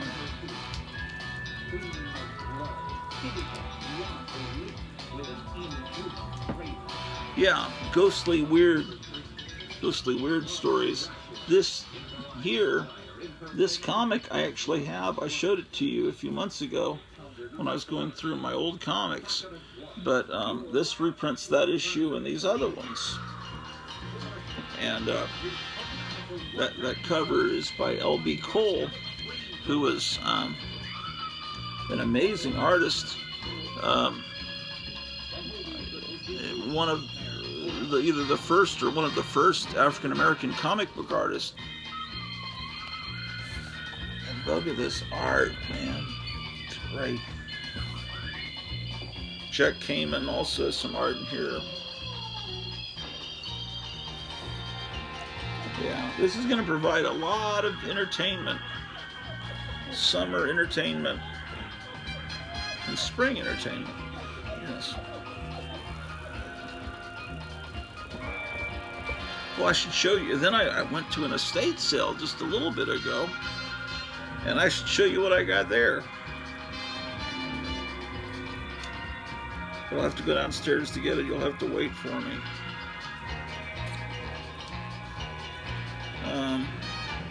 Yeah, this is volume 1 of The Unseen. I just showed you volume 2 a minute ago. So, anyway. I knew that these books existed, but now I'm starting to get them. And, so this is really fun stuff. And then I gotta clear some shelf space for these books. Then some of the other ones I need to make sure that I don't already own them, because I've been known to get some of these ones I know I don't have, but I've been known to buy things twice and things because you just forget you own it.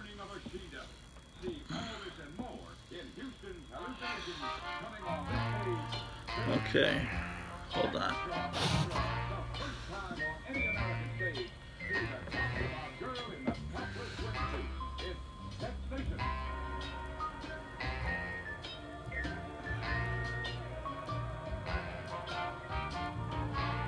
Look, I'll tell you what, I'm going to point you towards the movie theater screen, and then I will go down and get what I just got at the estate sale, so you can see that too.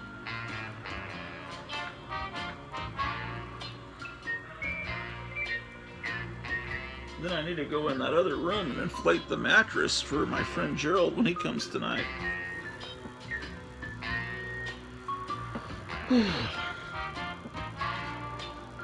Yes. I voted.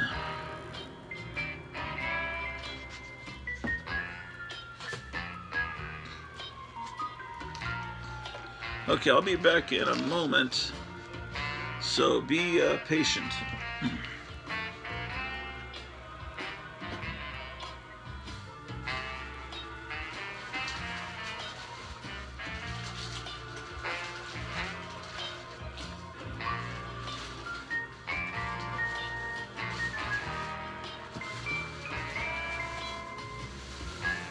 Picking up some trash here.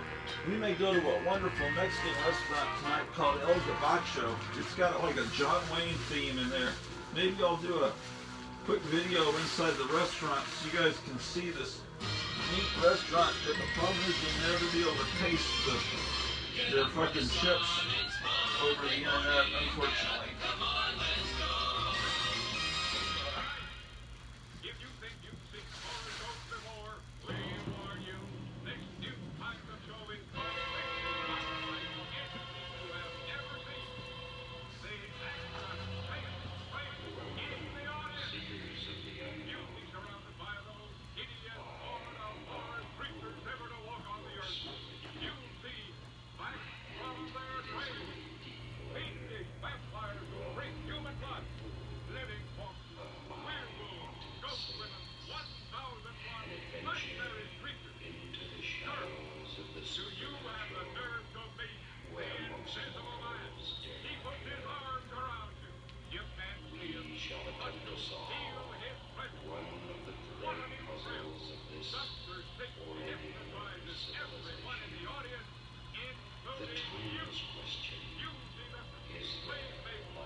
I'm back, guys. Hold on.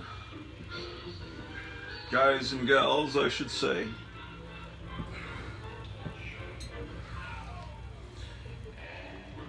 All right. And we're back. All right. So I go to this estate sale. Real cool house a few blocks away. And I had to pick this up. Look at this. 1959. It's pastel portrait of a lady who will now become a member of the Orloff family. So, come up with her first name. Her last name will be Orloff. You guys can write down below what her first name should be. But this will have an honored place next to other family that I have purchased at antique stores and garage sales and estate sales. Because if the original family doesn't, well, there's something on the back. Beverly Bohannon Reynolds, age 20, it said 28, now then it was changed to 29. So this is Beverly Bohannon Reynolds. I don't know who that is, I'll look it up on the internet. But now she will become Beverly Orloff, along with other family members that are now hanging around the home. You know, family, if her family doesn't care enough to keep that in the family, then she'll be absorbed into the Orloff family. The Orloff family, just like all of you that post down below, you're part of the Orloff family. You may not know it, but I consider you to be such. And don't ever think, for heaven's sake, people are saying, well, I hope I'm not commenting too much down below your videos. No, I love it because it's like my only human interaction. I talk to my wife, and occasionally, like my friend Gerald comes over every Friday, and now I'm working in a store, so I talk to some of the customers and the people that work there. But yeah, the human interaction I get down below these videos. So yeah, like Tom Smith, keep putting stuff down there. You know, that Ralph Snart comic, I kind of hid it back behind. So maybe I'll get that next time. It looked cool. Okay, well, this is a postcard from Paulette Goddard to Arba Jean Derby, Route 2 in Sulphur Springs, Texas. So back then you'd write a movie star and they'd send you a postcard.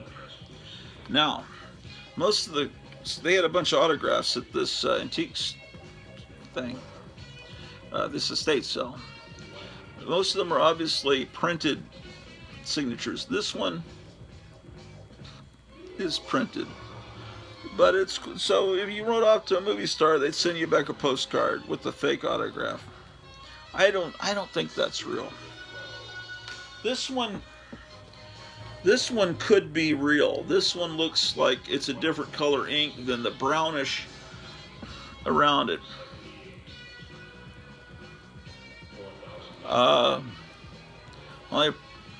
Only problem is I'm not sure I know who this is.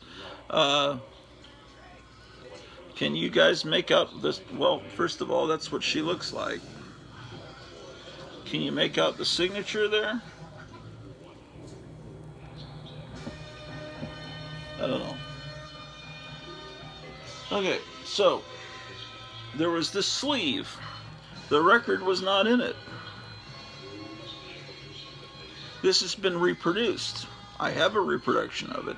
This is not the reproduction. It's got the original 98-cent price tag on it. I just bought this sleeve alone. You think, well, that's crazy. Well, I'm pretty sure this is a valuable sleeve. And if nothing else, it would look good framed. I mean, you got Mamie Van Doren. You know, Mamie Van Doren is right here. That's Mamie Van Doren. It's got, you know, Jerry Lee Lewis is from High School Confidential, which is a great movie. So, you know, nothing else, I can frame it, or if I find the record without a sleeve, I've got the sleeve, and there were a couple others like that. This Elvis Presley sleeve. A lot of times you find records without sleeves, so I just bought it. I bought 3 sleeves without records, and this one also. They're good quality. And then this is a fantastic record, but it didn't have a sleeve, so there were a bunch of sleeves, so I just found the coolest looking sleeve, and I stuck it in this sleeve, which is cool looking. Look at that image.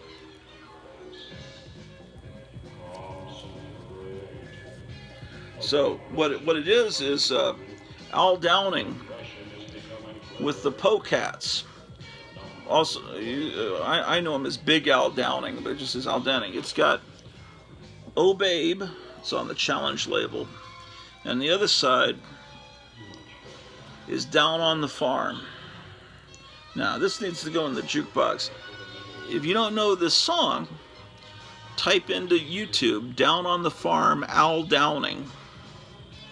Yeah, type that in and be amazed at what you're going to hear. Now, it's dusty. I got to clean this record off, but that's another thing I got at the estate sale, is these records.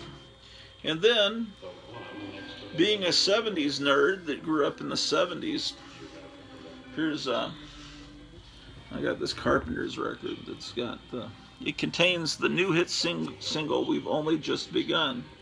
You imagine the time when that was a new hit single? Wow. And it also had Close to You on it. I just love her voice. I love the Carpenters. I'm not ashamed to admit it. So, F you if you don't like the Carpenters. Oh, here's some more stuff I got that I forgot about. He just threw these in free because he said, I like Archie, and this is not old, but at least to me it's not old. But it's still Archie Digest. And got a few of these Archie Digest.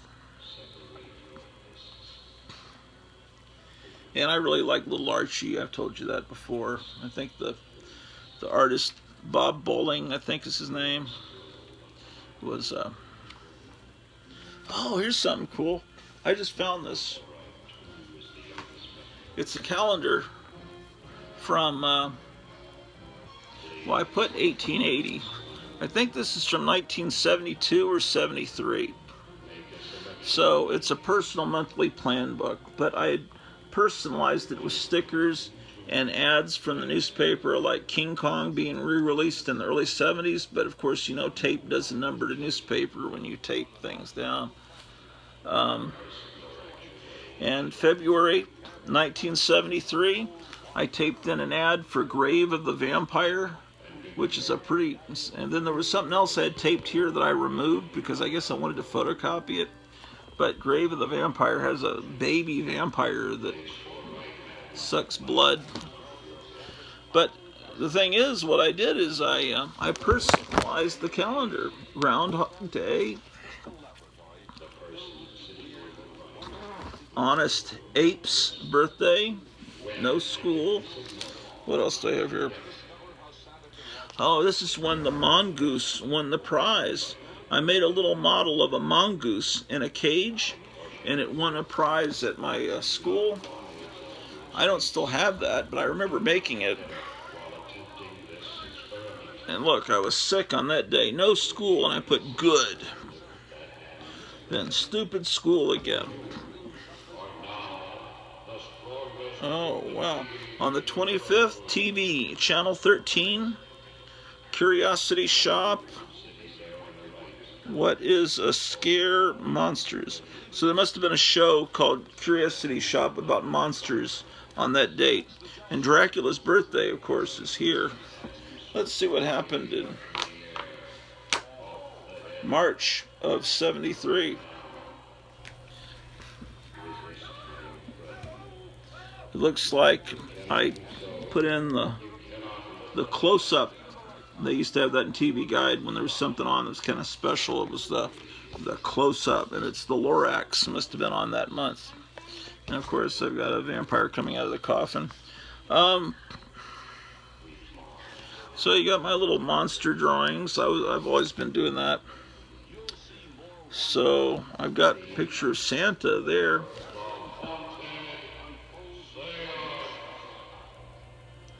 Oh, on March of 73. Oh, this is interesting. Okay, so at this time, we were living in Hampton, Virginia, in a townhouse. We had moved from Germany at the end of first grade, which would have been summer of 72. So I started second grade in Hampton, Virginia, and then we're now in March of 73, right?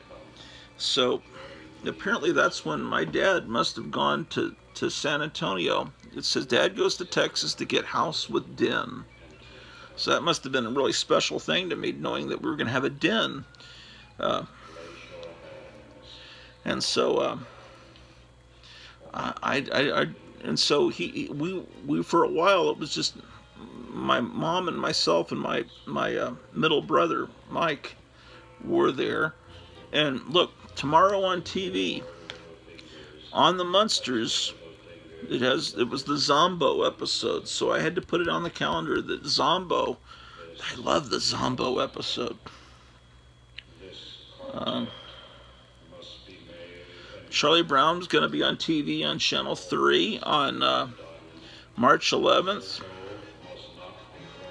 March 13th, buy a skull kite and fly it. I misspelled skull. Now look, on March 15th, Club Gameplay Graveyards. There must have been a game called Graveyard, and I was real excited that at school I was going to play that. Play Graveyard again at club time. Play Graveyard again. Wow. So that was the highlight of my day. I got to look into what Graveyard is because I don't remember it. Is there a board game called Graveyard? Look, on March 19th, fly kites. Fun, fun. Wow, my kite is 2 feet in the air. Look at this little drawing. Rain again.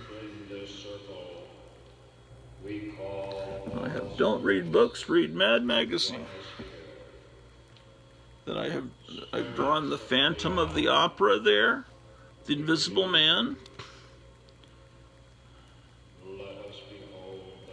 Then it says, I'm Russell. I love being a pig. There must have been a guy at school I didn't like.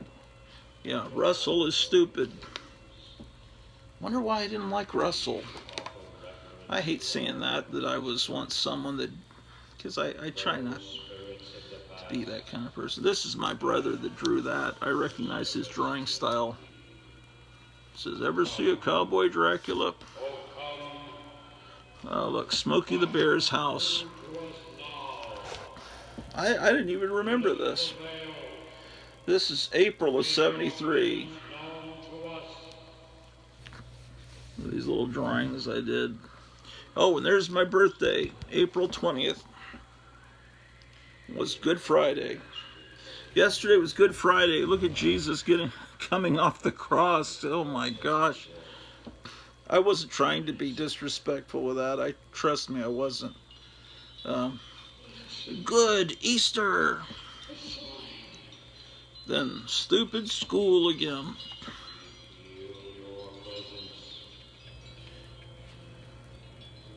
Oh, and I'm Jot.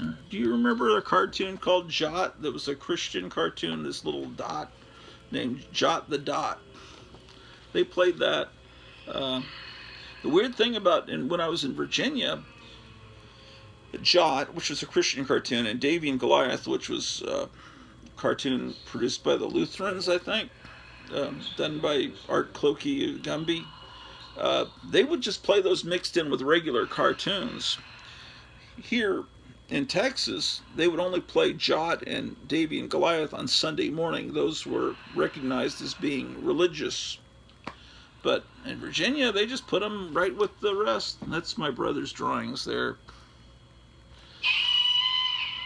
I have May is Dull. I didn't put much on May. Dracula dies again. How about you? Mother's Day, I've got an arrow through the mother's head. Boy. Okay. That was drawn by my brother, and that was drawn by me. I mean, I can tell. And I drew the snake, and I drew the witch. And look at this crowd of people I drew for June. Maybe I can find out what day I actually moved to San Antonio. Oh, it says we moved to Texas this month. Oh, June 3rd, start packing for when we move. So we were going to move to San Antonio, and that's when my great awakening would happen.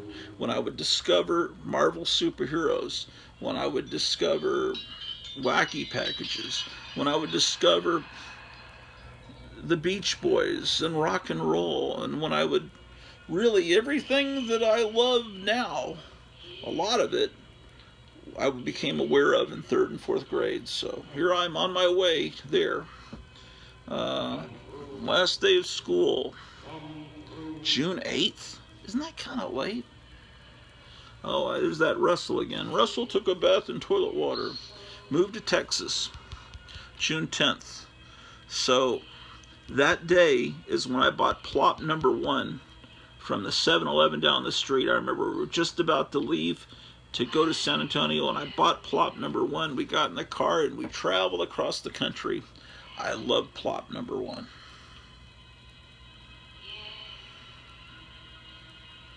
What house looks like? Has den and lake and big room for me. I don't know what lake they're talking about, but I have little monsters drawn in there. Father's Day, I drew a tornado. That's weird. I guess because my father had a temper. Dad's birthday, June 29th. And my brother wrote Home at Last, Frankenstein, and there's a picture of Cookie Monster I pulled out, Dennis the Menace I taped in there. And of course I love Mad Magazine, and there's a monster in a toilet, and it says BM, so Wolfman, And look, the Wolfman has a missing eye, because missing eyes were like the most forbidden thing. Because I knew if I showed my mom a monster magazine where someone has a missing eye, she would not let me buy that. So Dracula's baby is born. So having a missing eye became something kind of forbidden. So here's some ads I clipped out of the Virginia paper. Frankenstein's Bloody Terror, Horror of the Blood Monsters, Baron Blood. These are actually being played in theaters. Look at, it's the Munsters house. And that's a pretty sophisticated, at least the head is pretty sophisticated drawing for I'm Bigger Than You Think.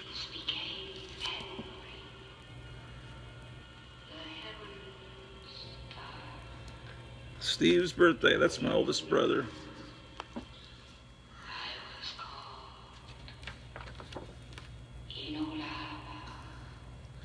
And those drawings were done by my brother, and I must have cut these things out of different newspapers.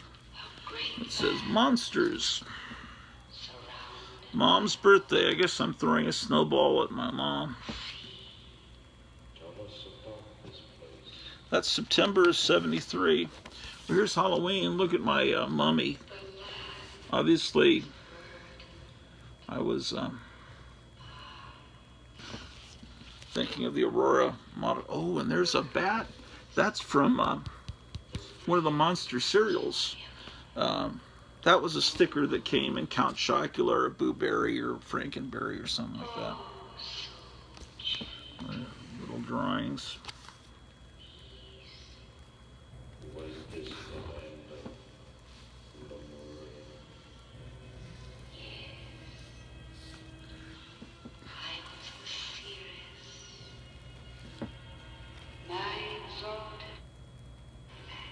There's a seance going on. Get back to music. Here's Veterans Day. I bet you didn't think you were going to be spending Friday night looking at drawings by a third grader.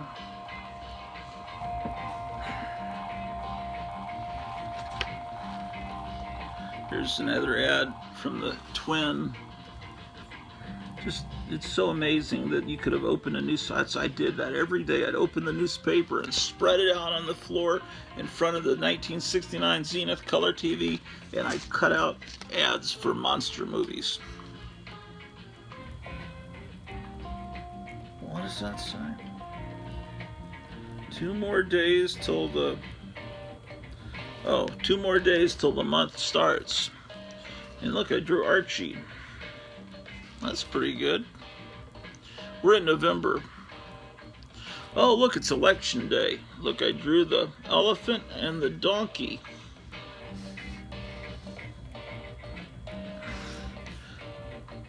Oh, that's Beetle Bailey. Oh, look, Thanksgiving is indicated by food. What's a pilgrim? Oh, wait. No, here's Thanksgiving. I was thinking that was too early for Thanksgiving. Back there. That must be the Sarge from Beetle Bailey. My brother drew this. December. Oh, look, Santa Quits. But I drew the cast of Popeye. This is a second grader doing this. Now in December of '73, I was in 4th grade, but no, I was in 3rd grade. I was in 3rd grade, but I think I drew these in 2nd grade. I'm pretty sure I went through this whole calendar and filled out all these drawings at the beginning of the year.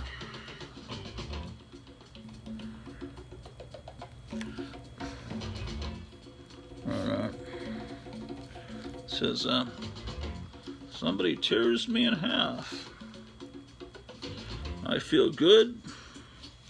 I feel bad. You know the Ruddles song? I feel good, I feel bad, and I feel happy, I feel sad. Am I in love? That must be, it was a parody of Help. You gotta listen to the music of the Ruddles if you don't already know.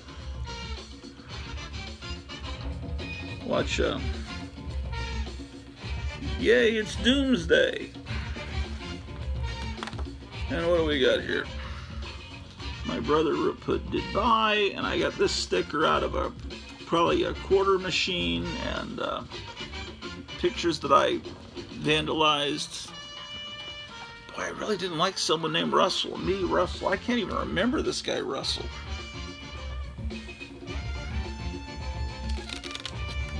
Yeah, here's the King Kong ad. It's loose. This is Turn to October glow-in-the-dark stickers. I think I pulled them off. Oh, yeah, I did. They're downstairs. I found a Boo Berry and Frankenberry stickers in here. I pulled them off. Yeah. There's Foghorn Leghorn from that 7-Eleven machine, same 7-Eleven where I bought the first appearance of Ghost Rider and all that stuff. I think tomorrow I'll present some lobby cards to you and things like that. We need to blow up that mattress before Gerald gets here, because he could get here any minute, man. So we need to fix the light show here. So, all right, let's get this done. This creates ghosts.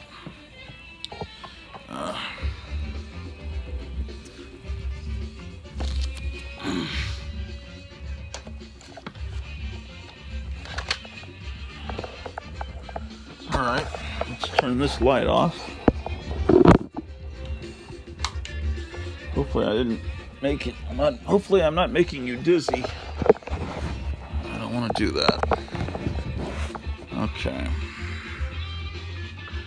I need to turn the projector off here.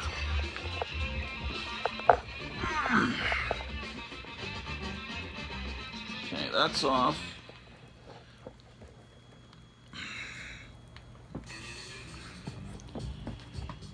Remote controls make things a lot easier. All right. Now, for our ritual, our Friday night ritual where we blow up an inflatable mattress.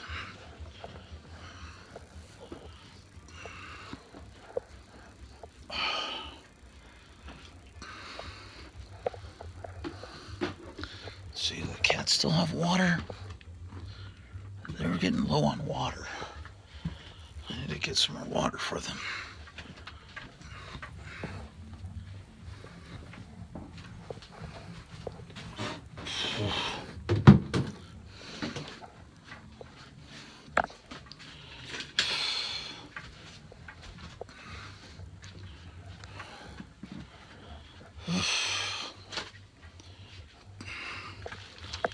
I still have a bunch of trash from last Saturday in here. I need to...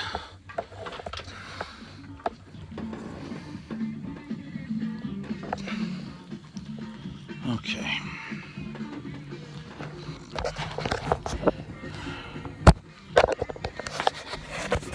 Where should I put you guys?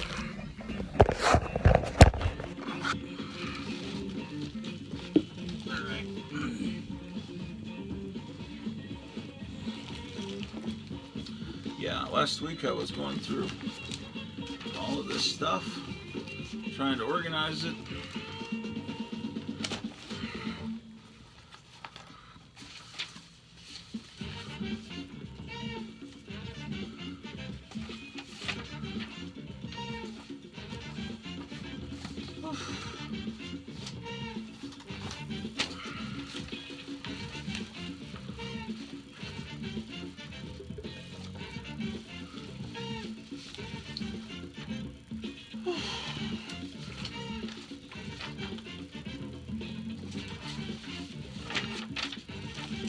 So,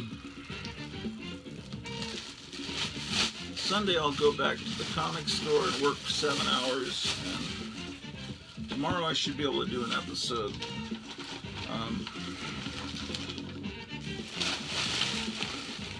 But when I start opening up some of those older boxes that haven't been opened in 20 years, it might be fun to just do it, actually film myself opening them.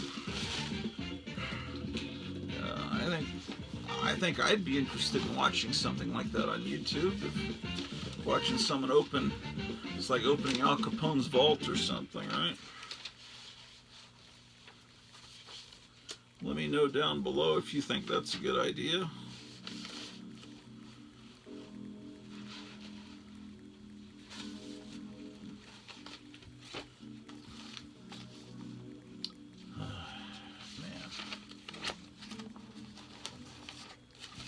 So now, my wife's thinking, do we really want to move out of Texas? There's a lot of good things that he said about Texas, especially the way things are going politically right now. Moving to Virginia would probably be bad because there are lunatics controlling the government, even though the part of Virginia we would have been moving to was very... wasn't that loony. The people in charge of Virginia are nutty.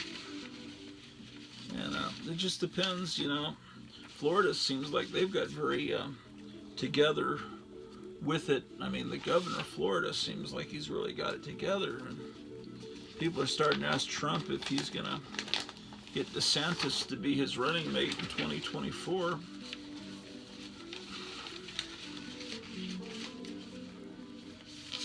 But by 2024, Trump's going to be up there in age like Biden is.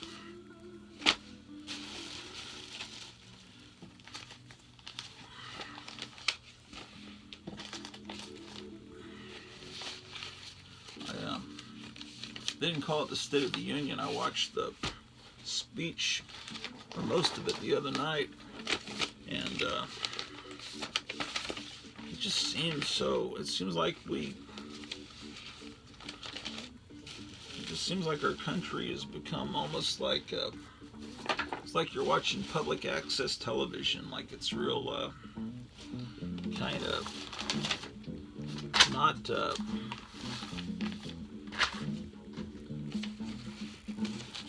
it's almost like it's not a real country anymore. It's kind of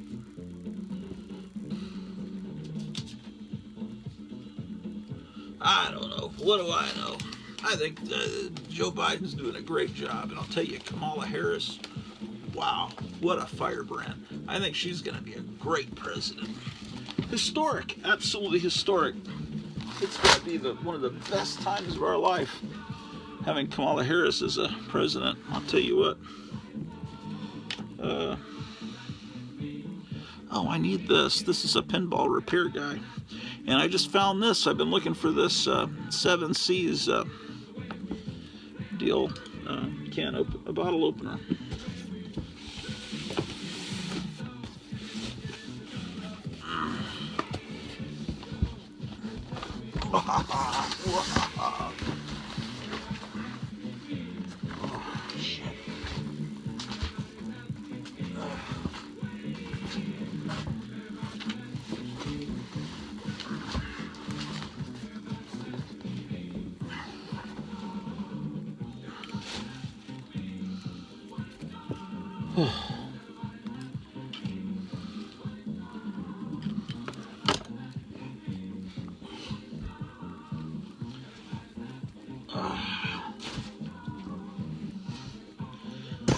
Okay. What the fuck is that?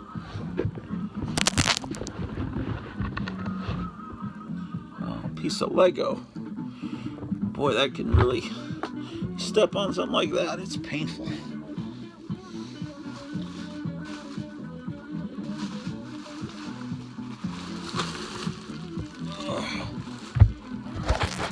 I like that halo effect. Isn't that cool? That's how they always like to frame Biden and Barack Obama, when they take pictures of them, make sure they get a glow behind them or the presidential seal perfectly right behind their head to make it look like they're saints. You don't think that's accidental, do you?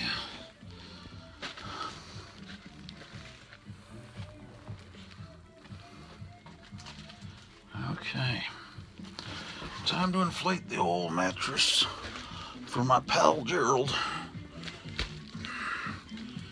Watch him call and say, I'm sick today, I can't come over. At this point, I just assume he's coming every Friday night unless he tells me something different.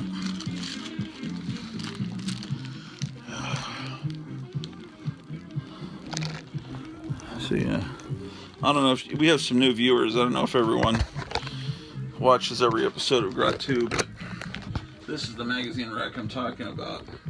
And if I filled that all with June 1965 comics, then it would look like a rack from when I was born. And that would take a little bit of money to buy a bunch of comics from that time period. I probably already have quite a few, because that's a time period that obviously anyone sane loves. Although I'm hearing people now talking about how great the 90s were. It all depends on when you were born and when you started collecting comics. I think silver-haired, Bronze Age babe. It's hard for me to get her name just right. She said that she had heard one time, and I think it's accurate, that people collect 10 years from when they started collecting comics. They collect 10 years after and 10 years before is the way people do it. So, or did she say it was from when they were born? I don't remember. But let's say, I think it's from when you started collecting comics. So let's say, well, I started collecting comics in the early 70s, but it wasn't until about 73 that I discovered how great the Marvel superheroes were. Before that, I was buying lots of Marvel, but it was mainly horror, like Tomb of Dracula, Monster of Frankenstein, and all that. So, therefore,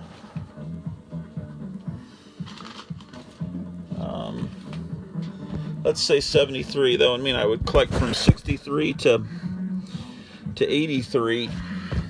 And I think that is about the time in the 80s when I started getting disenchanted with a lot of things going on in comics. That probably is pretty accurate. Here's the noise of the mattress.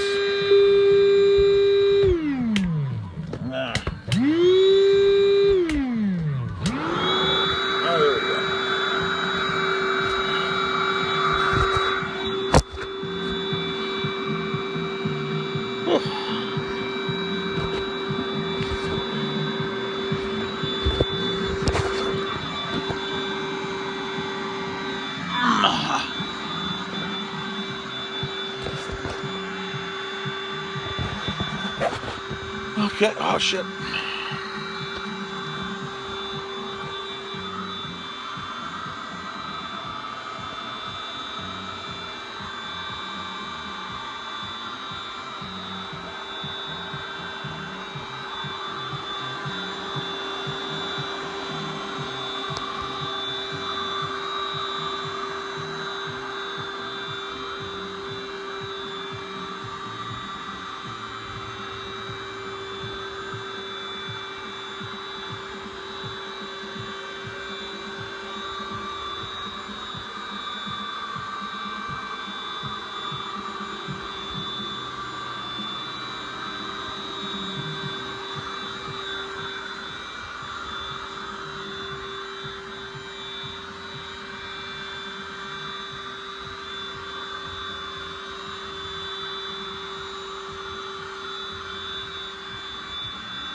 Okay, got my charging cable that I just bought today at Big Lots because the old one was getting sick, not charging my phone anymore.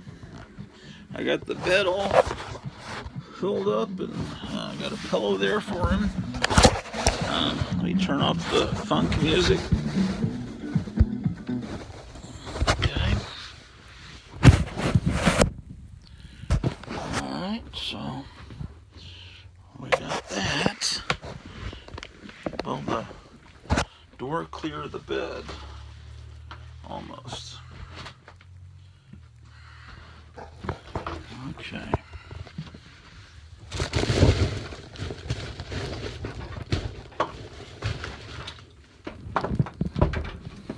Okay. Now I think we got some kitty litter we have to clean up.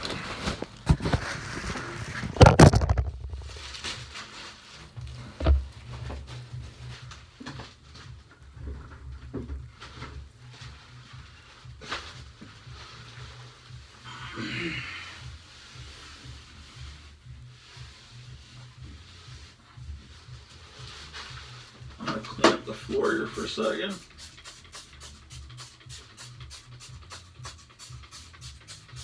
Oh, the cat pooped almost in the litter box. It's like hanging on the edge of the litter box.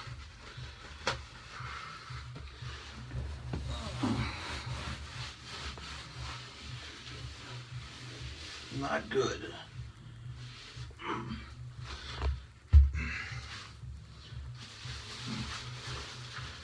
Okay. So I'll use some toilet paper for that, ladies and gentlemen. Yikes.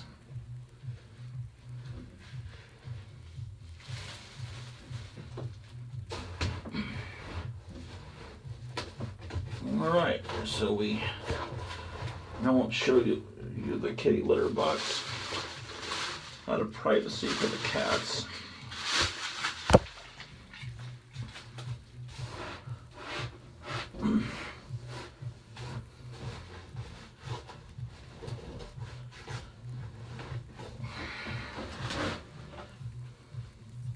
We can hear that funk music coming to the walls, like we've got very annoying neighbors, but the annoying neighbor is myself.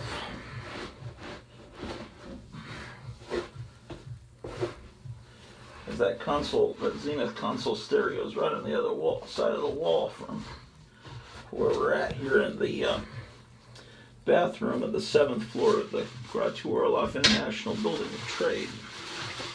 Okay, we got this amazing bag of trash and poop ready to go. Let's spray some air freshener, which will do absolutely nothing at all. Okay.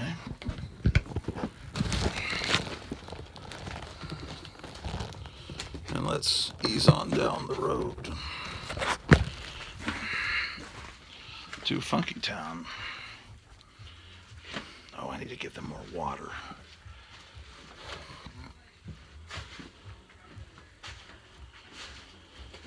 My wife's talking to someone down there. She's either on the phone or Gerald's already here.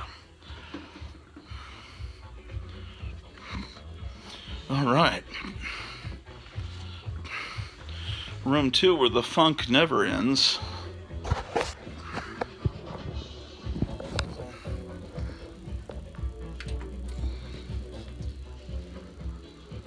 Okay.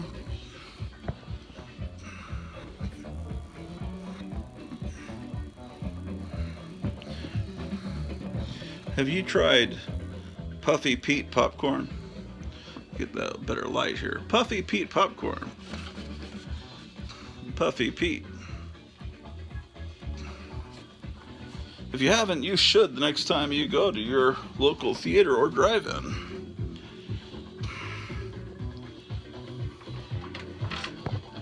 All right.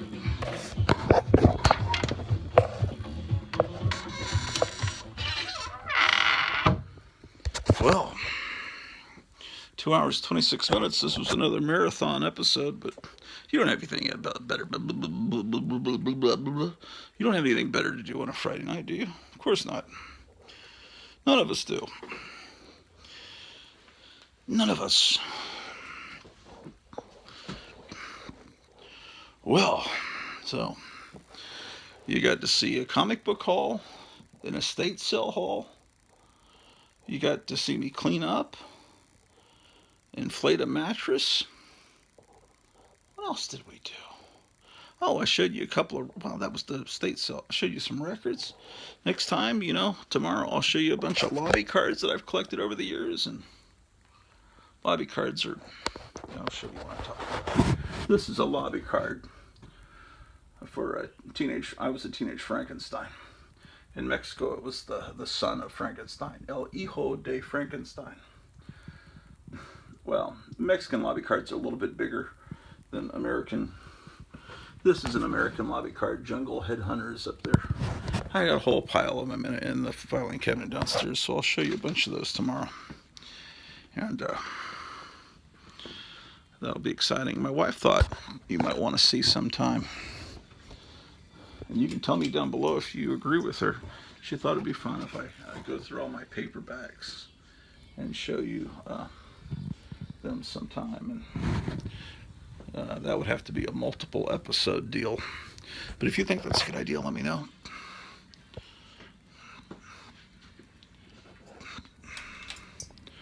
And be seeing you.